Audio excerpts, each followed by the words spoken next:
Hello there. I hope you're comfortable wherever you are right now. Maybe you're lying in bed, listening to the rain tap against your window, feeling that gentle pull toward sleep. I want you to close your eyes if you haven't already, and let my voice carry you somewhere else for a while. Sometimes the most unsettling stories are the ones that feel like they could happen to anyone, in any ordinary place. This is one of those stories. It's mine, actually, and I'm still not entirely sure what to make of it, but perhaps sharing it will help me understand, or maybe it will help you recognize the signs if something similar ever happens to you. The rain sounds peaceful tonight, doesn't it? Let it wash over you as I tell you about the mirror in my rental home and how it stopped reflecting me the way it should. I moved into the little house on Maple Street 3 months ago. It wasn't anything special, just a modest 2-bedroom rental in a quiet neighborhood where the trees grew thick and the houses sat far enough apart that you could pretend to have privacy. The rent was reasonable, which should have been my first clue that something wasn't quite right. But I was desperate to get out of my cramped apartment downtown. The landlord, Mrs. Chen, was a soft-spoken woman in her 70s who seemed genuinely pleased to have found a tenant who wouldn't throw parties or paint the walls without permission. The house had that lived-in feeling that comes from decades of different families calling it home. The hardwood floors creaked in all the right places. The kitchen windows caught the morning light just so. And there was a large mirror mounted on the wall in the living room that I assumed came with the place. It was an antique thing, probably from the 1940s, with an ornate silver frame that had tarnished beautifully over the years. The glass was that slightly warped kind you find in older mirrors, the type that makes everything look just a little softer around the edges. I remember the first time I really looked at myself in it.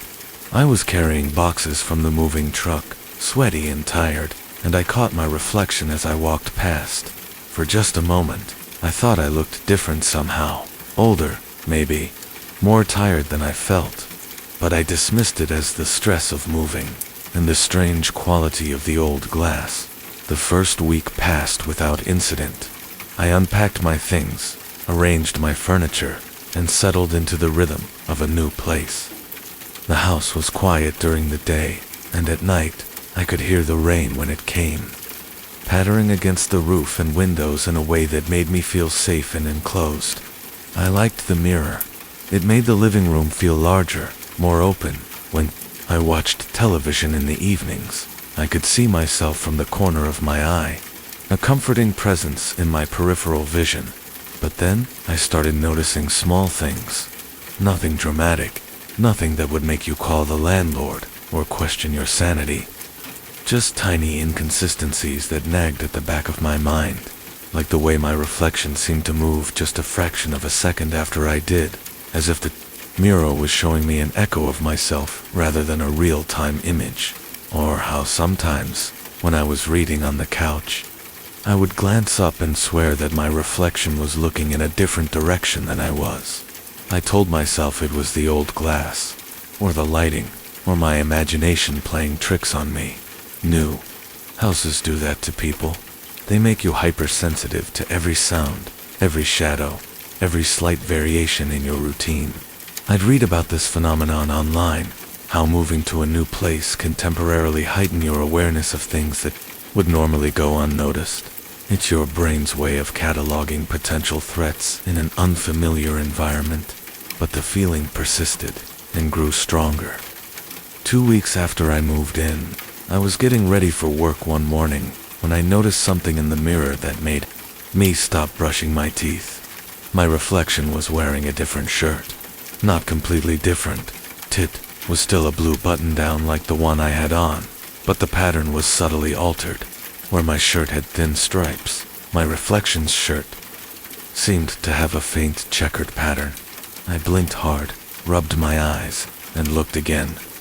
The reflection was normal. Same shirt, same pattern, same tired-looking person getting ready for another day at the office. I laughed it off. Lack of sleep, probably. I'd been staying up too late trying to make the house feel like home, arranging and rearranging furniture, hanging pictures, organizing closets. My mind was playing tricks on me, but it happened again the next day, and the day after that. Small differences that lasted only a moment before snapping back to normal. My reflection's hair would be combed differently, or I'd catch a glimpse of myself wearing jewelry I didn't own, or my reflection would appear to be standing in a room that looked almost like my living room, but with subtle differences different. Color on the walls, furniture arranged just slightly differently, a lamp that didn't quite match the one I remembered buying. I started avoiding the mirror, not consciously at first, but I found myself taking different routes through the house, sitting in chairs that didn't face it directly, keeping my eyes down when I walked past. It was easier than trying to figure out what was wrong with my vision, or my memory, or my mind. The first time I saw her clearly, I was washing dishes in the kitchen. The mirror was positioned so that I could see into the living room while I worked, and I glanced over out of habit. There she was, standing in my living room, looking back at me through the glass. She looked exactly like me, but she wasn't me. I know that doesn't make sense, but I'm telling you what I saw. She was wearing a dress I'd never owned, a pale yellow thing that looked like it belonged to someone's grandmother. Her hair was styled differently, swept up in a way I'd never worn, mine. But most unsettling of all, she was smiling. Not the polite, automatic smile you give your reflection when you catch yourself in a mirror, but a real smile, a knowing smile, like she was happy to finally be seen. I dropped the plate I was holding. It shattered on the kitchen floor, and when I looked back at the mirror, I saw myself again, confused, frightened, holding my hands up as if I was still, grasping something that was no longer there. The woman in the yellow dress was gone. I didn't sleep well that night. Every time I closed my eyes, I could see her face, my face, but not my face looking back at me with that satisfied smile. I kept the lights on and positioned myself so that I couldn't see the mirror from my bed. The rain came down hard that night, drumming against the windows with an intensity that should have been comforting but instead felt ominous. Like nature itself was trying to tell me something I wasn't ready to hear. The next morning, I called Mrs. Chen. I tried to sound casual, just a new tenant making conversation, but I asked about the mirror. Had it come with the house? Did she know anything about its history? Oh yes, she said, her voice brightening.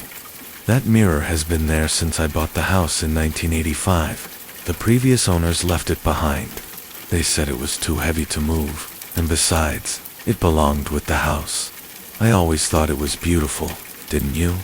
I agreed that it was beautiful, but pressed gently for more information. Had there been any problems with previous tenants? Anyone who mentioned anything unusual about the house? There was a pause on the other end of the line. Well, Mrs. Chen said slowly, there was one tenant, about 5 years ago. A young woman, around your age. She broke the lease early, moved out in the middle of the night. She left most of her furniture behind, just took her clothes and personal items. When I asked her why, she said something about not feeling like herself in the house. I thought it was just stress from her job. You know how young people can be. After I hung up, I sat in my kitchen for a long time, staring at the empty space where the mirror's reflection should have been. I thought about the woman who had lived here before me, who had packed up her life in the middle of the night and left everything behind. I wondered if she had seen what I was seeing, if she had stood in this same kitchen and watched someone else wear her face. That afternoon, I decided to test my theory. I stood in front of the mirror and studied my reflection carefully, memorizing every detail. Then I left the house and went to the library. I spent 2 hours there, reading in the quiet stacks, trying to keep my mind occupied with other things. When I came home, I walked straight to the mirror and looked at myself again. She was there, wearing my clothes this time, but her expression was different. She looked tired, as if she'd been waiting for me to return. Her eyes me as I moved, and when I raised my hand to wave, she didn't wave back.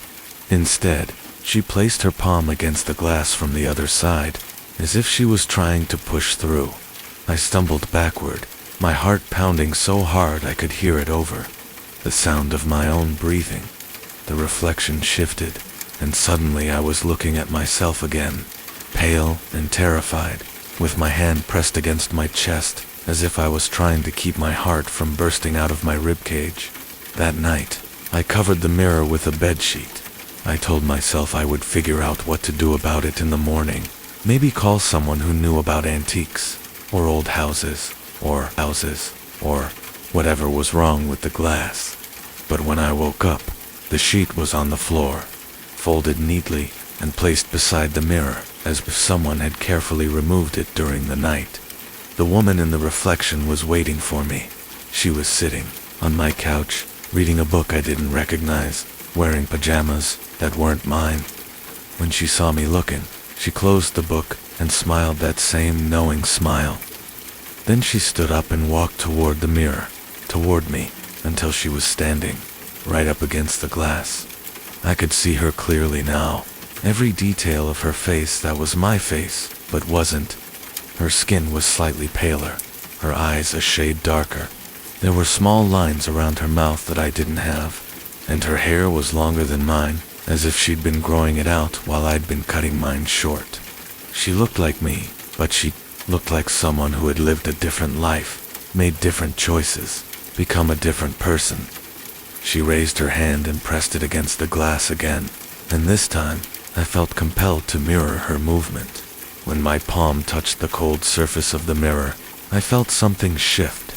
The room around me seemed to waver, like heat waves rising from summer pavement, and for a moment, I wasn't sure which side of the mirror I was on. The woman's mouth moved, and I could hear her voice, soft and clear, speaking words that seemed to come from inside my own head. "You don't belong here. This is my house. This is my life. I've been waiting so long for someone to take my place." I jerked my hand away from the mirror, and the room snapped back to normal. The woman was gone, replaced by my own reflection, but I could still feel the echo of her voice in my mind. I understood then what was happening, what had happened to the tenant before me, why she had left in the middle of the night with nothing but her clothes and personal items. The mirror wasn't just reflecting the wrong person. It was showing me someone who wanted to trade places, someone who had been trapped on the other side of the glass, waiting for the right moment to step through. And every time I looked into it, every time I made eye contact with my reflection, I was giving her a little more power, a little more presence in my world. I should have left then. I should have packed my things and driven away, just like the woman before me had done. But something kept me there, some morbid curiosity about what would happen if I stayed, if I continued to look into the mirror and see her looking back. Maybe it was arrogance, the belief that I could somehow solve this mystery or outsmart whatever force was at work in my house. Maybe it was just stubbornness, a refusal to be driven away from a place I was paying rent to live in. Or maybe, deep down, I was starting to understand what she meant when she said I didn't belong here. Maybe I was beginning to wonder if the life I was living was really mine, or if I was the one who was trapped, the one who was looking through the glass at someone else's world. The line between reality and reflection began to blur. I would wake up in the morning and find evidence of activities I didn't remember: doing dishes I didn't remember washing, books I didn't remember reading, clothes I didn't remember wearing folded neatly on my dresser. The house felt different too, as if it was slowly changing around me, becoming more like the place I glimpsed in the mirror's reflection. I started to spend more time looking into the mirror, studying the other woman's world, trying to understand the rules of whatever game we were playing. I watched her eat meals I couldn't taste, answer phone calls I couldn't hear, live a life that seemed fuller and more real than my own. She would wave at me sometimes, or mouth words I couldn't quite understand, and I found myself waving back, responding to conversations I wasn't part of.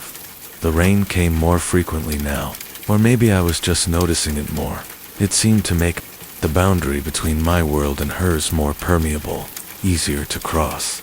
On rainy nights, I could sometimes hear sounds coming from the other side of the mirror: footsteps, voices, the soft sound of pages turning. I would press my ear against the glass and listen, trying to make sense of the muffled sounds of a life being lived in parallel to my own. One night, during a particularly heavy rainstorm, I woke up to find myself standing in front of the mirror in my pajamas, my hand pressed against the glass. I had no memory of getting out of bed, no recollection of walking to the living room, but there I was, staring at my reflection in the darkness. Except it wasn't my reflection staring back. It was her, and she was wearing different pajamas, standing in a room that looked like mine but felt warmer, more lived in, more real. She was speaking to me, her voice barely audible over the sound of the rain, but I could make out the words. "It's time. You've been here long enough. Let me come home." I tried to pull my hand away from the mirror, but I couldn't move. My reflection, her reflection, was holding me there, and I could feel something pulling at me, drawing me toward the glass. The surface of the mirror began to ripple like water, and I realized with a mixture of terror and strange relief that I was about to discover what lay on the other side. But at the last moment, a car backfired in the street outside, and the sound broke whatever spell had been holding me. I stumbled backward, my hand finally free from the glass, and watched as the mirror's surface solidified again. The woman was gone, replaced by my own reflection, but I could see the disappointment in my own eyes, as if part of me had wanted to cross over, to trade places, to become someone else entirely. I left the house that night, just as the previous tenant had done. I packed only my essential belongings: clothes, documents, a few personal items, and loaded them into my car while the rain continued to fall. I didn't bother with the furniture or the kitchen supplies or any of the things I'd bought to make the house feel like home. They belonged to someone else now, someone who might appreciate them more than I ever had. As I drove away, I looked back at the house one last time. Through the living room window, I could see the mirror on the wall, and for just a moment, I thought I saw someone standing in front of it, waving goodbye, but I couldn't tell if it was the woman from the other side of the glass, or if it was me, watching myself leave from inside a reflection that had finally become real. I never heard from Mrs. Chen about breaking the lease. I never received any bills or complaints or requests for forwarding addresses. It was as if I had never lived there at all, as if the person who had signed the rental agreement had simply ceased to exist the moment I drove away. Sometimes, when I catch my reflection in store windows or bathroom mirrors, I think I see traces of her in my face, the woman who wanted to trade places, who had been waiting so patiently for someone to take her position on the other side of the glass. Sometimes I wonder if she's succeeded, if the person looking back at me now is really me, or if I'm the one who's trapped, the one who's looking through the glass at someone else's life. But maybe that's the real horror of mirrors, not that they show us things that aren't there, but that they force us to confront the possibility that we might not be who we think we are, that the face looking back at us might belong to someone else entirely, someone who has been waiting their whole life to step out of the reflection and into the real world. The rain is still falling tonight, and as I listen to it, I can almost hear the sound of footsteps on the other side of the glass, someone pacing back and forth in a room that looks like mine but isn't quite right. I try not to look at mirrors anymore, especially when it's raining. I've learned that some reflections are better left unseen, some exchanges better left incomplete.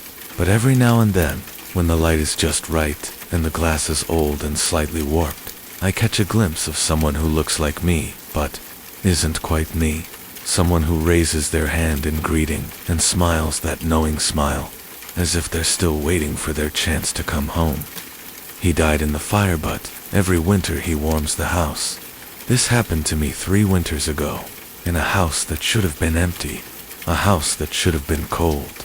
I moved into 1247 Maple Street in late November, just as the first snow began to dust the bare branches outside. It was a rental, a 2-story, colonial with white clapboard siding and forest green shutters, the kind of house that appears in Christmas card photographs. The rent was impossibly low for the neighborhood, but the landlord, Mrs. Chen, had been upfront about why. There was a fire, she'd said, her voice matter-of-fact as we stood in the living room that first day. 15 years ago, the previous owner, Mr. Hartwell, he died in the basement. Electrical fire started in the furnace room. She gestured toward the basement door, which stood slightly ajar. Everything's been rebuilt, of course. New wiring, new furnace, new everything. But people, ... they remember. I'd nodded, understanding. Ghost stories brought down property values. I didn't believe in ghosts, and I desperately needed somewhere affordable to live after my divorce. The house was perfect: 2 bedrooms, a small but functional kitchen, hardwood floors that gleamed even in the gray November light. If the ghost of Mr. Hartwell wanted to share the space, he was welcome to it. The first thing I noticed was how warm it was. Even before I'd called the gas company to turn on the heat, the house maintained a comfortable temperature. I'd assumed it was just good insulation, maybe retained heat from the previous tenants. But as the days grew shorter and the nights colder, the warmth persisted. More than persisted, it seemed to intensify. I called Mrs. Chen after the first week. "The heating bills," I said, balancing my phone between my shoulder and ear as I unpacked boxes in the living room. "I haven't even had the gas turned on yet, but the house is warm. Really warm. Is there some kind of geothermal system?" There was a pause. No geothermal. Just the regular gas furnace in the basement. But the gas isn't even connected yet. Another pause, longer this time.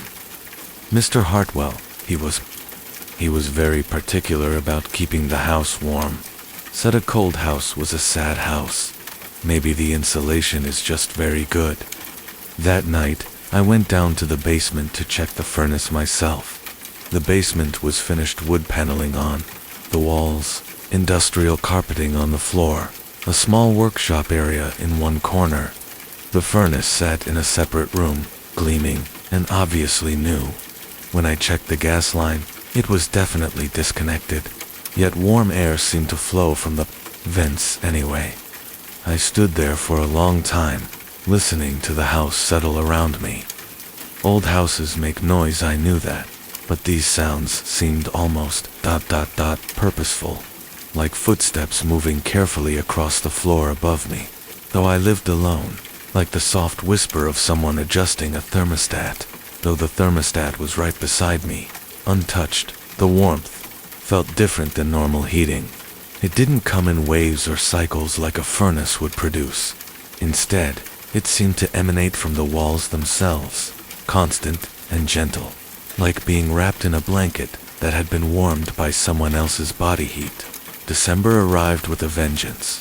The first real storm dropped 8 inches of snow overnight, and the temperature plummeted to single digits. I watched my neighbors' houses from my living room window, steam rising from their chimneys, ice forming on their windows. My windows remained clear, my breath never visible inside. The warmth in the house had intensified, as if responding to the cold outside. That's when I began to hear him.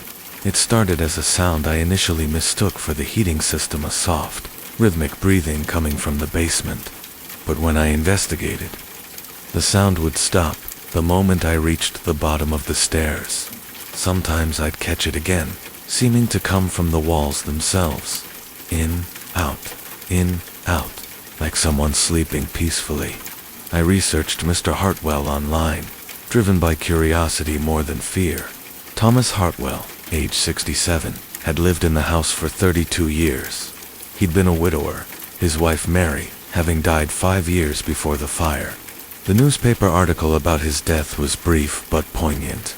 Neighbors described Hartwell as a quiet man who kept to himself but was always willing to help with snow removal or small repairs. He hated the cold, said longtime neighbor Eleanor Martinez. Every winter he'd joked that he was going to move to Florida, but he never did. said Mary wouldn't want him to leave the house. The fire had started on a particularly bitter January night. The furnace had overheated, and by the time the fire department arrived, the basement was fully engulfed. They'd found Mr. Hartwell's body near the furnace, apparently trying to shut it off manually. The coroner ruled it accidental death by smoke inhalation, but neighbors interviewed after the fire mentioned something odd. Several of them said they'd seen warm light glowing from the windows of the Hartwell house all night, even hours after the fire had been extinguished. The fire chief had dismissed it as reflection from the emergency vehicles, but the glow had persisted until dawn. I started paying attention to the small details. The way the house seemed to anticipate the weather growing warmer just before a storm hit, as if preparing for the cold. The way certain spots on the floor felt warmer than others, particularly a circular area in the living room where I'd taken to sitting with my morning coffee. The way the basement stairs never creaked when I went down, as if someone was carefully muffling my footsteps. And the dreams.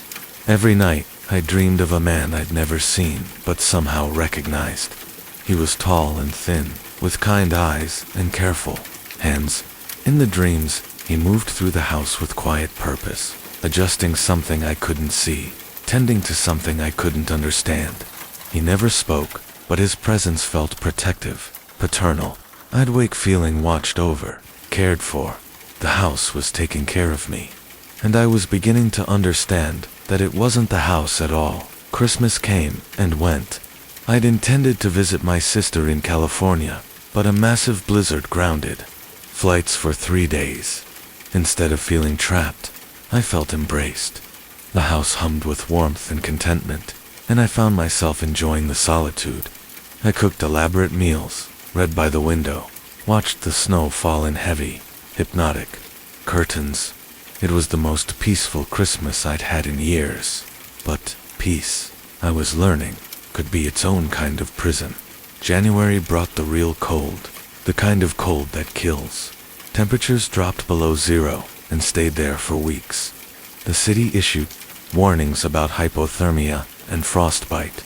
My neighbor's heating bill skyrocketed. I didn't receive a heating bill at all. My gas usage registered as 0.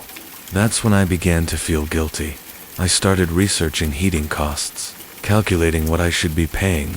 I tried to figure out how to send money to the gas company anyway, but they wouldn't accept payment for services not rendered. Meanwhile, my elderly neighbor, Mrs. Rodriguez, mentioned that her heating bill had tripled. She'd started wearing her coat inside and heating only one room of her house. The warmth in my house felt different now. Still comfortable, still constant, but tinged with something else. Something that felt like ... longing, need. I couldn't shake the feeling that I was being cared for by someone who had never learned to stop caring, even in death. I started talking. To him it felt foolish at first, speaking to empty rooms, but the house seemed to listen. When I thanked the walls for keeping me warm, the temperature would rise slightly, as if an acknowledgement.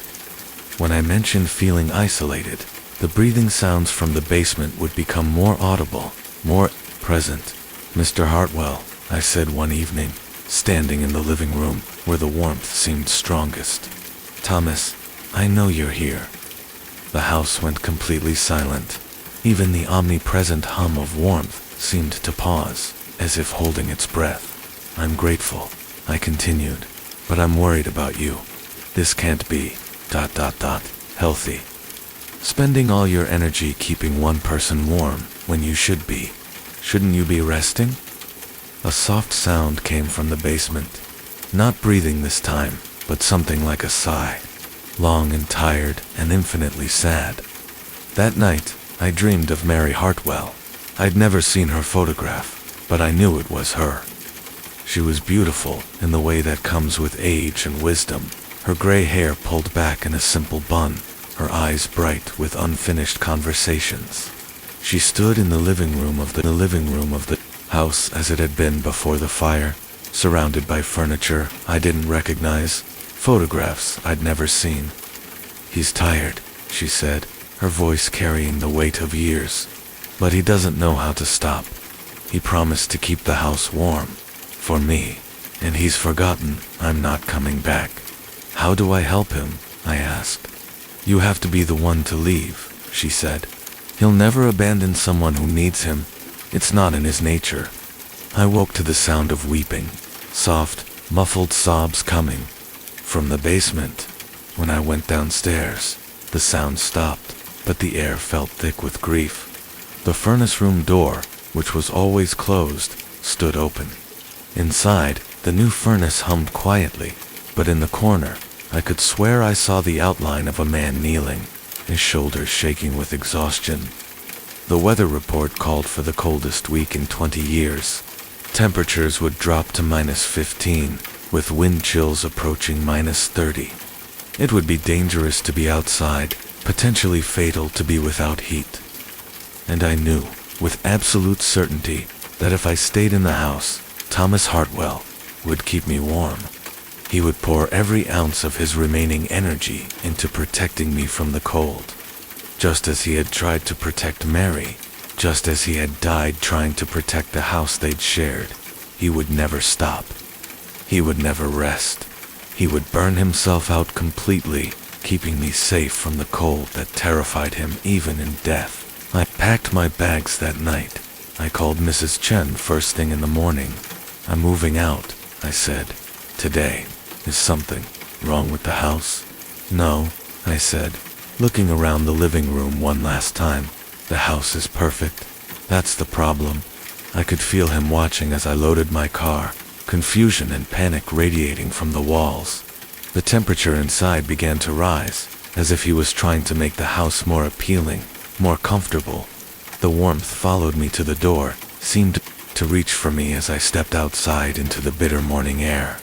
I sat in my car for a long time, engine running, heat blasting. Through the windshield, I could see the house settling into itself, the windows dimming, the warmth pulling inward. For the first time since I'd moved in, the house looked empty, but as I drove away, I saw something in the rearview mirror that made me smile through my tears. A figure standing in the front window, tall and thin, with kind eyes and careful hands. He wasn't alone. Beside him stood a woman with gray hair and a gentle smile, her hand resting on his shoulder. The house grew smaller in my mirror, then disappeared around a corner. But I could swear I felt a final whisper of warmth through the car's heater, like a hand briefly touching my cheek. Like someone saying goodbye. I rented an apartment across town, modern and efficient, with reliable heating and reasonable bills. It was never quite warm enough, but that was okay. Some cold is meant to be felt. Mrs. Chen called 2 weeks later. I wanted to thank you, she said, for whatever you did. I went to check on the house after you left, and, it's different. Peaceful. The heating bills are normal now, I think. I think I might finally be able to sell it. I drive past the house sometimes, especially on the coldest nights. It looks like any other house now. Curtains drawn, windows frosted, a thin line of smoke rising from the chimney. Normal, lived in, at rest. But sometimes, when the wind is just right and the snow falls soft and steady, I think I can feel him. Not the desperate, clinging warmth of before, but something gentler. The satisfied warmth of someone who has finally been allowed to stop working, to stop worrying, to stop fighting the cold. He died in the fire, trying to keep the house warm. But love, I've learned, doesn't end with death. It just changes form. And sometimes, if we're very lucky, it learns to let go. The rain is still falling outside your window. Can you hear it? It sounds like breathing now, peaceful, regular, at rest. Close your eyes and let the sound carry you toward sleep.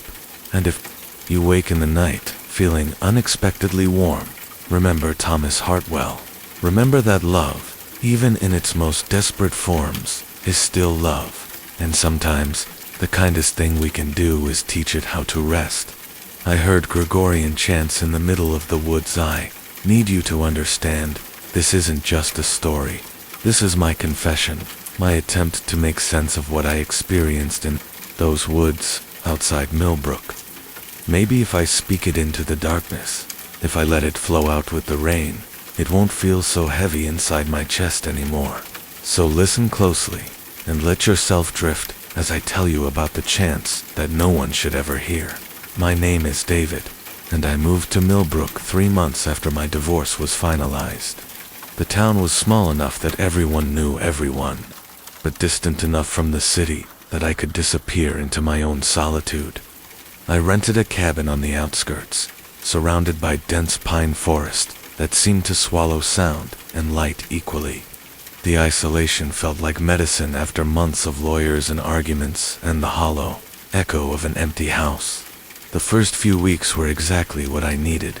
I'd wake up to birdsong filtering through the trees, make coffee on the small gas stove, and spend my days reading or taking long walks through the forest trails. The woods were older than the town, older than the settlements that had come and gone. There were stone foundations scattered throughout the forest, remnants of homesteads from the 1800s, slowly being reclaimed by moss and root systems. It was during one of these walks, maybe 6 weeks into my stay, that I first heard it. I had wandered deeper than usual, following a deer path that wound between towering pines. The afternoon light was filtering through the canopy in golden shafts, and I was feeling that particular kind of peace that only comes from being completely alone in nature. The air smelled of pine needles and that rich, earthy scent of decomposing leaves. Then I heard the voices. At first, I thought it was the wind. There's a sound that wind makes through pine branches that can almost resemble human voices if you're not paying attention. But as I stood there, listening, it became clear that what I was hearing was too structured, too melodic to be natural. It was singing specifically. It was chanting. Deep, resonant voices, rising and falling in harmonies that seemed to come from every direction at once. The sound was hauntingly beautiful. The kind of music that makes your chest feel tight with emotion you can't quite name. It was Gregorian chant, I realized, though I couldn't make out the words. The voices seemed to be coming from deeper in the forest, beyond a ridge I'd never explored. I stood there for what felt like hours, just listening, feeling something ancient and sacred washing over me. When the chanting finally faded, I felt almost bereft. The forest seemed too quiet, too ordinary. I tried to follow the sound, pushing through undergrowth and scrambling up the rocky ridge, but I found nothing. No signs of human presence, no buildings, no people. Just more trees, stretching endlessly in every direction. That night, I called my only friend in town, Margaret, who ran the local hardware store. She was one of those people who seemed to know everything about everyone, and I figured if there was a monastery or religious community in the area, she'd know about it. Gregorian chanting, she said, and I could hear the puzzlement in her voice. David, honey, there's nothing like that around. Here, closest thing would be St. Mary's in the valley, but they're Lutheran, and they certainly don't do anything that elaborate. Where exactly did you hear this? I tried to describe the location, but realized I wasn't entirely sure myself. The forest all looked the same after a while, the same moss-covered stones, the same towering pines, the same dappled light. Margaret listened patiently, then suggested I might have heard a radio broadcast carrying on the wind, or maybe some hikers playing. Music, but I knew what I'd heard. The voices had been too clear, too present. They'd surrounded me like I was standing in the middle of a cathedral choir. Over the next few days, I found myself drawn back to that area of the forest. I'd tell myself I was just taking my usual walk, but I always ended up pushing through the undergrowth toward that ridge, listening for the voices. Sometimes I thought I caught a whisper of melody on the wind, but it was always just at the edge of hearing, like something my mind was creating out of hope and longing. The third time I heard it clearly was during a light rain. I had decided to brave the weather because the cabin was feeling too small, too quiet. The rain was the gentle kind that barely penetrates the forest canopy, creating a soft percussion against the leaves. I was walking the same path, hood up, when the chanting began again. This time, it was different.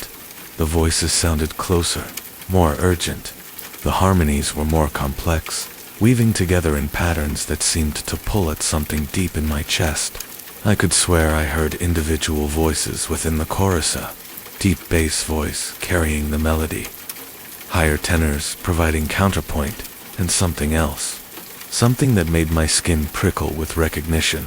I pushed through the trees more, aggressively this time, not caring about the branches scratching my face or the mud soaking through my shoes. The chanting was definitely coming from beyond the ridge, and it seemed to be getting louder as I climbed. My heart was pounding, partly from exertion and partly from an excitement I couldn't quite explain. When I reached the top of the ridge, I saw them. Below me, in a small clearing I'd never noticed before, stood a group of figures in dark robes. They were arranged in a circle, heads bowed, voices rising in that haunting, beautiful chant. There were maybe 20 of them, and in the center of their circle was a structure I hadn't seen from my previous vantage point, a small stone chapel, so weathered and moss-covered that it seemed to be growing out of the earth itself. I crouched behind a fallen log, afraid to move, afraid to breathe. The scene below me was like something from another century. The figures swayed slightly as they chanted, their robes moving in unison like they were part of some ancient ritual. I couldn't see their faces there. Hoods were pulled up, and they kept their heads bowed throughout the ceremony. The chanting continued for what felt like hours, though I realize now it was probably only 30 or 40 minutes. As it reached its crescendo, something strange happened. The rain, which had been falling steadily, seemed to intensify around the clearing while leaving me completely dry. It was as if the weather itself was responding to the music, as if the voices were calling down something from the sky. When the chanting finally ended, the figures stood in silence for a long moment. Then, one by one, they began to disperse. But, instead of walking away through the forest, they seemed to simply fade into the trees. Not like they were moving, away, like they were becoming part of the landscape, dissolving into shadow and mist. I waited until I was sure they were gone, before I made my way down into the clearing. The chapel was real enough I could touch the moss-covered stones, feel the rough texture of the ancient mortar. There was no door that I could see, just a solid wall of stone blocks fitted together with medieval precision. The building was small, maybe 20 feet square, with a peaked roof that had mostly caved in centuries ago. Walking around the perimeter, I found what looked like a cornerstone with carved letters, but they were too weathered to read clearly. The stone was different from the local, granite, darker, older, with a quality that seemed to absorb light rather than reflect it. When I pressed my palm against it, the stone felt warm despite the cool rain. That night, I couldn't sleep. Every time I closed my eyes, I heard those voices, saw those shadowy figures swaying in perfect unison. I kept getting up to look out the cabin windows, half expecting to see robed figures emerging from the tree line. The rain had stopped, but the forest felt different now, more alive, more aware. I started researching the history of the area, spending hours at the small town library, digging through old records and local histories. What I found was fragmentary, but troubling. There had been a religious community in the area. In the 1800s, a group of monks who had established a small monastery in the forest, but the records were unclear about what had happened to them. The last official mention was in an 1847 county record that noted the monastery had been abandoned due to irregular practices and community concerns. There was a brief newspaper article from 1849 that mentioned local residents complaining about disturbing sounds coming from the forest, but gave no details.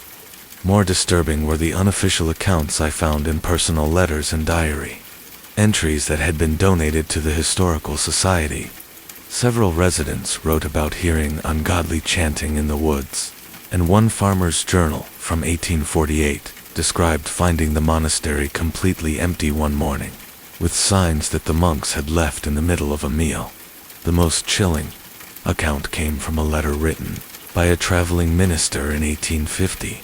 He described visiting the abandoned monastery and finding evidence of what he called heretical practices and communion with forces that no Christian should invoke.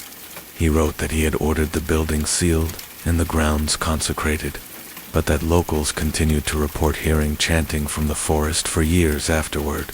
I realized that the chapel I'd found was all that remained of that monastery. The monks had been gone for over a century, but somehow their voices lingered. The next time I heard the chanting, I was ready. I had brought a small digital recorder, hoping to capture some evidence of what I was experiencing. It was a misty evening, the kind where the air itself seems to hold secrets. I positioned myself on the ridge overlooking the clearing and waited. The voices began just as the sun was setting, that golden hour when the light seems to come from everywhere and nowhere. The chanting was more complex this time, with multiple, overlapping melodies that created harmonies I'd never heard before. It was beautiful and terrible at the same time, like something that was meant to be heard only by the dead. I held up my recorder, trying to capture the sound, but something strange happened. The device's display flickered and went dark. When I tried to turn it back on, nothing happened. The battery had been fully charged when I left the cabin. As the chanting continued, I noticed something else that made my blood run cold.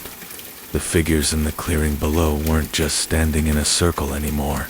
They were moving, performing some kind of ritual dance around the ruined chapel. And as they moved, I could see that their feet weren't quite touching the ground. They were floating, drifting through the air like smoke given form. That's when I understood that what I was witnessing wasn't just an echo of the past.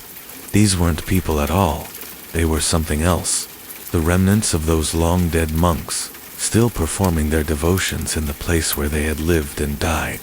The realization should have terrified me, but instead, I felt a strange sense of peace. These spirits weren't malevolent.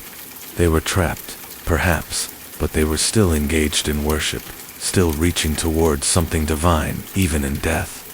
There was something profoundly moving about their dedication, their unwillingness to let death itself interrupt their sacred duty. As I watched, one of the figures seemed to notice me. It was impossible to tell from the distance, but I felt its attention like a physical weight. The figure raised its head, and though I couldn't see its face in the shadow of its hood, I knew it was looking directly at me. For a moment, the chanting faltered, and in that brief silence, I heard something that made my heart race. My name, whispered in a voice that sounded like wind through pine needles, like water over stones, like the last breath of a dying man. David. The figure raised one translucent hand, not in greeting, but in invitation. I understood, somehow, that I was being asked to join them, to step down from the ridge and take my place in their eternal circle. The thought filled me with a longing so intense it was almost physical pain, but something held me back. Maybe it was instinct, maybe it was fear, or maybe it was just the last vestige of my rational mind asserting itself. I stayed where I was, watching as the figure lowered its hand and returned to the chant. The ritual continued for another hour, and then, as always, the figures began to fade into the mist. I walked back to the cabin in a daze, my mind reeling with what I'd witnessed. That night, I called Margaret again, but found myself unable to describe what I'd experienced. How do you tell someone that you've been invited to join a chorus of the dead? How do you explain that part of you wanted to accept? Instead, I asked her about the old monastery, sharing what I'd learned from my research. Her voice grew quiet as I spoke, and when I finished, there was a long pause before she responded. David, she said finally, I think you need to stay away from that part of the forest. My grandmother used to tell stories about those monks, about how they'd gotten involved in things that weren't natural. She said they were trying to sing their way into heaven, but they ended up opening a door to something else entirely. She told me that locals had been reporting strange experiences in that area for generations. Hikers would hear chanting and emerge from the forest days later, with no memory of how they'd gotten lost. Some never emerged at all. There had been search parties, investigations, but nothing was ever found except that old chapel and the persistent sound of voices in the wind. "Promise me you'll stay away from there," Margaret said. "Whatever you think you're hearing, whatever you think you saw, it's not worth the risk." I promised, but even as I said the words, I knew I was lying. The chanting had become part of me, woven into my thoughts and dreams. Even when I was miles away from the forest, I could hear it at the edge of my consciousness, calling me back. The final time I heard the chanting, I didn't go to the ridge. Instead, I found myself walking toward the clearing itself, drawn by a compulsion I couldn't resist. It was raining hard, the kind of storm that turns the forest into a cathedral of sound and shadow. The voices were louder than ever, not just around me, but inside me, resonating in my bones and blood. When I reached the clearing, the figures were there, but they were different now, more solid, more real, and in their center, standing before the chapel, was a new figure. Taller than the others, wearing robes that seemed to absorb the rain without getting wet. This figure was facing me, and I could see the suggestion of a face within the shadow of its hood. The chanting stopped, and in the sudden silence, I heard that voice again, clearer now, speaking words that bypassed my ears and went straight to my soul. It was explaining something, telling me about the space between worlds, about the songs that could bridge the gap between life and death. It was offering me a choice.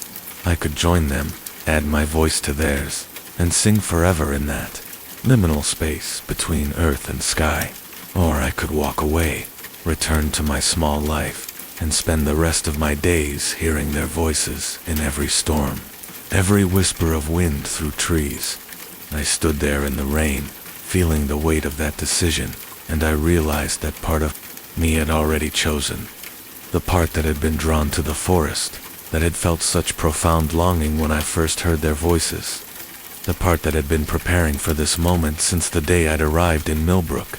But there was another part of me, smaller but more insistent, that remembered my cabin, my books, Margaret's concerned voice on the phone. That part remembered what it meant to be human, to be bound by flesh and time, and the simple need for warmth and companionship. In the end, that's what saved me. Not courage or faith, or any grand gesture, but the simple human need to return to a warm, dry place and make a cup of coffee. I turned away from the figures, from their eternal song, and walked back through the forest to my cabin. The chanting followed me for the first few steps, then faded, becoming just another sound in the storm. When I reached the cabin, I locked the door behind me and sat by the window, watching the rain and listening to the silence. I left Millbrook the next morning, packing my few belongings and driving away without looking back. I never spoke to Margaret again, never returned to the forest, never tried to explain to anyone what I'd experienced. But I carry those voices with me still, humming at the edge of my consciousness, reminding me that there are spaces between worlds where the dead still sing their ancient songs.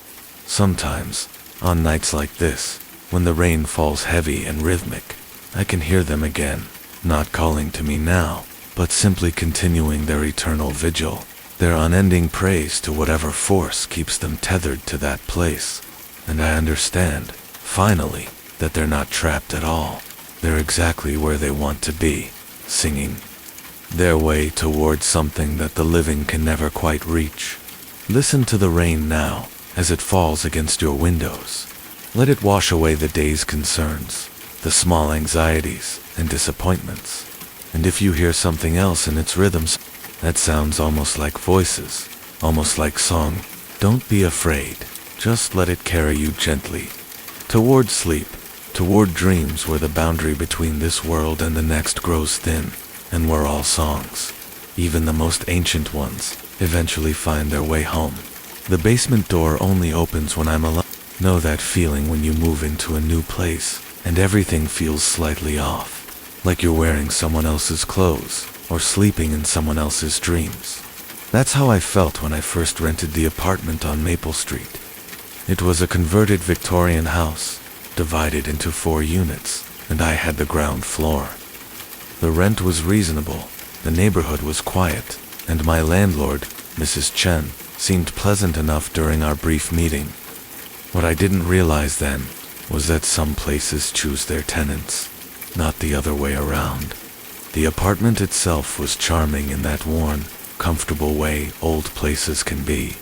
Hardwood floors that creaked in a familiar pattern, tall windows that let in generous amounts of light, and a kitchen with vintage tiles that told stories of countless meals prepared by previous residents. The living room was spacious, with built-in bookshelves that I immediately began filling with my collection of mystery novels and old poetry books. It felt like home almost immediately. It was on my 3rd night there that I first noticed the basement door. I was unpacking boxes in the kitchen when I heard it, a soft click, like a latch being released. I looked up from the newspaper I'd been using to wrap my dishes and saw it there, in the corner by the pantry. A narrow door, painted the same cream color as the walls, but somehow I hadn't noticed it before. It stood slightly ajar, maybe an inch or 2, revealing nothing but darkness beyond. I walked over and pushed it closed, assuming it was just settling. Old houses do that, don't they? Wood expands and contracts, hinges loosen, doors drift open, on their own. The handle was an old brass knob, worn smooth by decades of use, and when I turned it, the door opened to reveal a set of wooden stairs descending into blackness. The smell that rose from below was musty, but not unpleasant, like old books and dried flowers. With an undertone of something I couldn't quite identify, I found the light switch and flicked it on. But the bulb at the bottom of the stairs cast only a weak yellow glow that seemed to be swallowed by the shadows. I could see it was a typical basement, concrete walls, a low ceiling, and what looked like storage shelves along the far wall. Nothing unusual, nothing threatening, just a basement.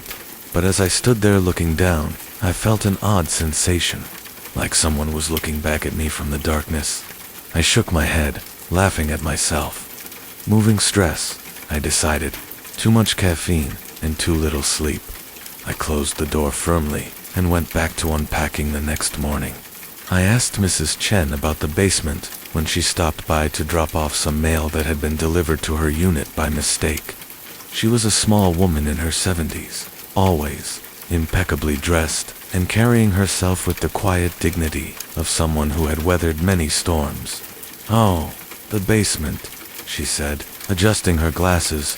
"Yes, that shared storage space for all the tenants. You're welcome to use it, of course. The previous tenant, Mr. Holloway, kept some old furniture down there. I've been meaning to have it cleared out, but..." She trailed off, looking suddenly tired. "He lived here for 15 years, you know. Moved out quite suddenly last month. Left most of his things behind." I nodded, filing this information away. "The door seems to open on its own sometimes. Should I be concerned about the latch?" Mrs. Chen's expression shifted slightly, a shadow passing across her face. "Does it? How strange. I've never noticed that before." She paused, seeming to consider something. "You know, maybe it would be better if you just kept it locked. I can get you a key if you really need access to the basement. But honestly, there's nothing down there but old junk and dust." Something in her tone made me curious, but I agreed. She left without mentioning the key again, and I found myself wondering about Mr. Holloway and his sudden departure. That evening, I tested the door handle and found it turned easily. No, locked that I could see. Over the next few weeks, I settled into a routine. I worked from home as a freelance copywriter, so I spent most of my days in the apartment. Usually at the small desk I'd set up near the living room window. The building was generally quiet during the day. Mrs. Chen lived in the upstairs unit directly above me, and I could occasionally hear her moving around. but the other 2 units seemed to be occupied by people who worked regular hours. It was during those quiet afternoon hours that I began to notice the pattern. The basement door would open when I was alone. Not every day, but often enough that I couldn't dismiss it as coincidence.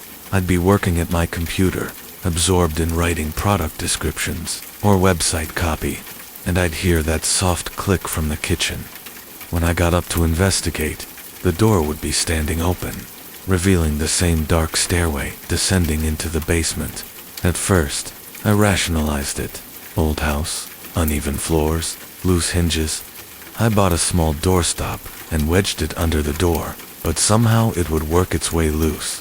I tried adjusting the hinges, thinking maybe the door was hanging improperly, but everything seemed to be in perfect working order. The really strange part was that it never happened when other people were around.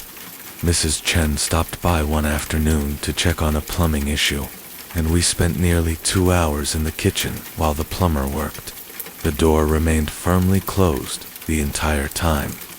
When my sister visited for a weekend, sleeping on my couch, the door stayed shut.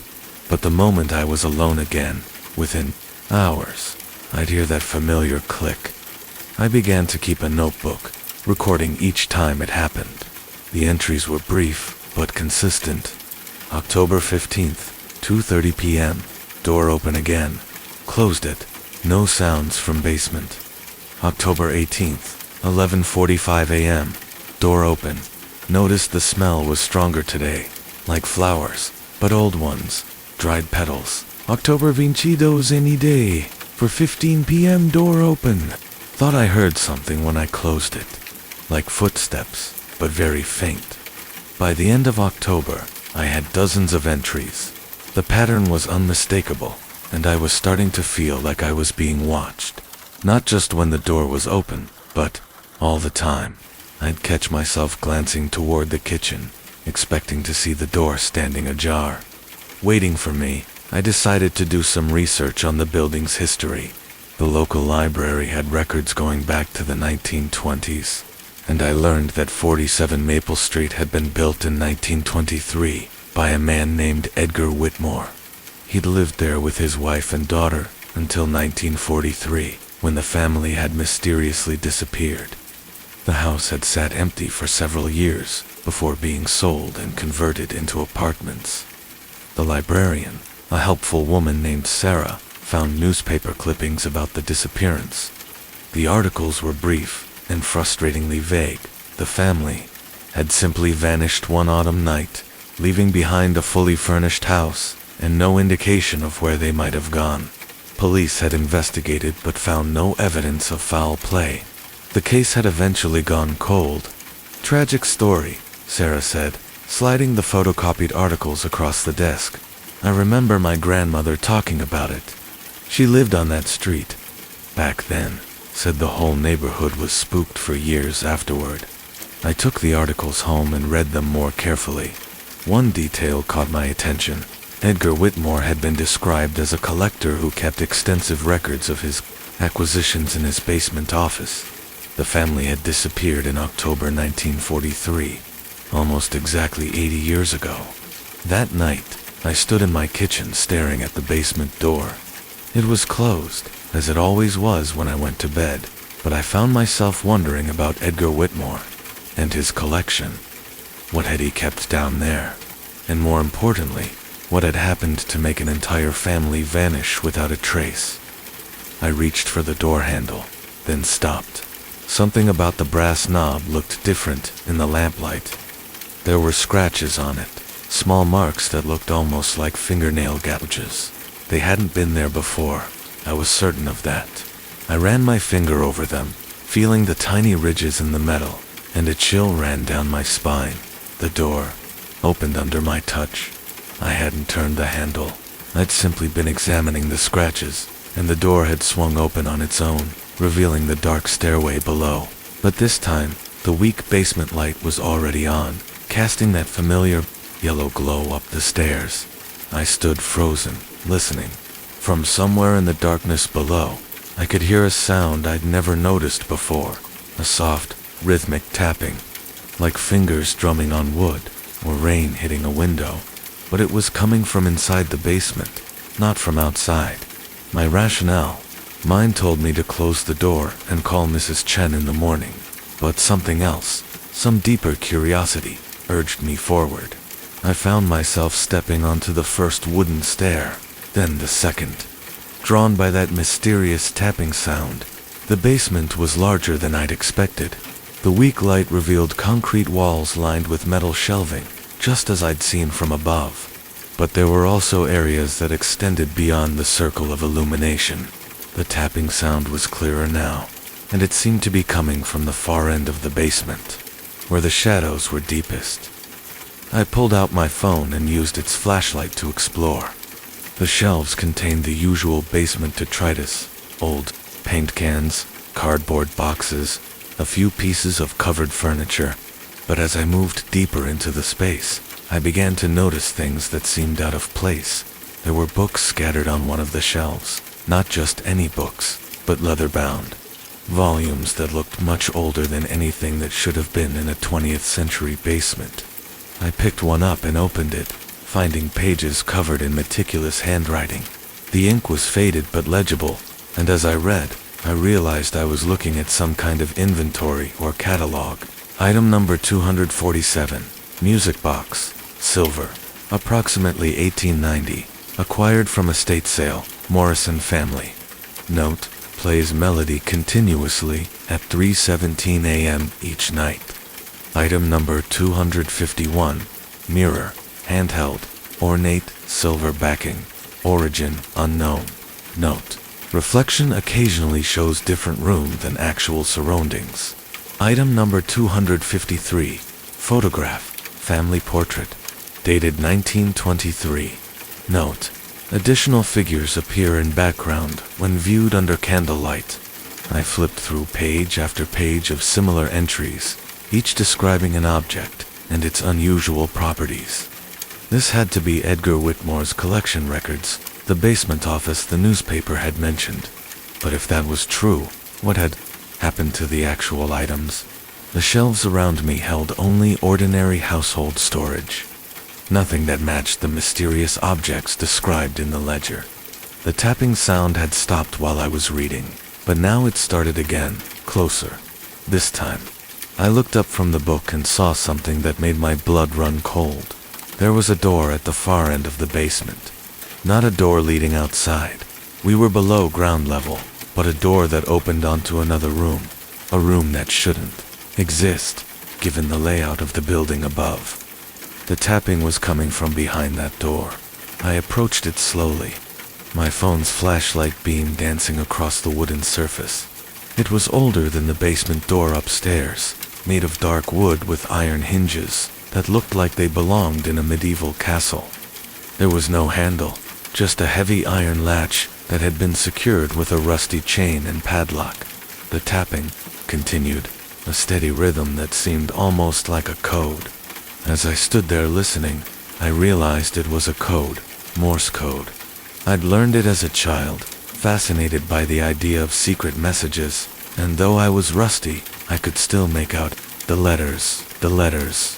Help me, trapped the message repeated, over and over, each letter tapped out with desperate precision. Someone, or something, was behind that door, and they were asking for help. I examined the padlock more closely. It was old, but not ancient, maybe from the 1940s or 1950s. The chain was newer, probably added more recently. Someone had wanted to make sure this door stayed closed, but someone else, someone on the other side, wanted it opened. The tapping stopped suddenly, and in the silence that followed, I heard something that made my heart race. Footsteps. Slow, deliberate footsteps, coming from the room behind the door. They approached the door, paused, then moved away again, then back, like someone pacing in a very small space. I backed away from the door, clutching the ledger book to my chest. This was beyond anything I could handle alone. I needed to get out of the basement, get some help, figure out what was really happening here. But as I turned to leave, I heard something else. A voice, muffled by the door, but unmistakably human. "Please," it said, so quietly I almost missed it. "I've been waiting so long." I ran up the stairs, through the kitchen, into the living room, where I collapsed on my couch, breathing hard. The ledger book was still in my hands, proof that what I'd experienced was real. But proof of what, exactly? That Edgar Whitmore had collected strange objects, that someone was trapped in a room that shouldn't exist, that I was losing my mind. I looked at the clock on my wall. It was 3:17 a.m. As I watched, the hands ticked past the minute mark, and from somewhere in the apartment, I heard a soft, tinkling melody, a music box, playing a waltz I didn't recognize. It played for exactly 1 minute, then stopped. I sat in the darkness, rain pattering against my windows, and realized that Edgar Whitmore's collection hadn't disappeared when his family vanished. It had simply been moved, hidden, distributed throughout the building, waiting for someone to find it. And now, 80 years later, the objects were still here, still following the rules Edgar had so carefully documented. The music box played. At 3:17 a.m., the mirror showed different rooms. The photograph revealed hidden figures under candlelight. But what about the person behind the door? Who was trapped down there, and why had they been locked away? I spent the rest of the night reading through the ledger, searching for any mention of a door, or a room, or a person. Most of the entries were about objects, but toward the end, I found something that made me understand. Item number 1. My daughter, Margaret, age 12. Acquired October 13th, 1943. Note: she no longer ages, no longer needs food or water. She has become part of the collection, preserved perfectly in the space between spaces. The door must remain locked. She is not my daughter anymore, though she remembers being her. The handwriting was different here, shakier, as if Edgar's hand had been trembling as he wrote. Below this entry, there was only one more. Item number 2. My wife, Eleanor, age 38. Acquired October 14th, 1943. Note: she begs me to release her, but I cannot. The collection is complete. We are all together now, forever. The final entry was in different ink, hastily scrawled. Item number 3. Myself, Edgar Whitmore, age 45. Acquired October 15th, 1943. Note: I understand now. The collection was never about the objects. It was about us. We are the collection. The door must remain locked. Do not let us out. I closed the book, my hands shaking. Edgar Whitmore hadn't disappeared with his family. He'd imprisoned them, somehow, in that impossible room below my basement, and then he'd joined them, sealing himself away with his wife and daughter in a space that existed outside normal reality. But if that was true, who was tapping on the door? Who was asking for help? I thought about the voice I'd heard, soft and desperate. I've been waiting so long. Margaret would be in her 90s now, if she'd aged normally. But according to her father's notes, she was still 12 years old, trapped, in a room where time didn't pass, where death couldn't reach her. She'd been waiting for 80 years for someone to find her, to hear her tapping out her message in Morse code.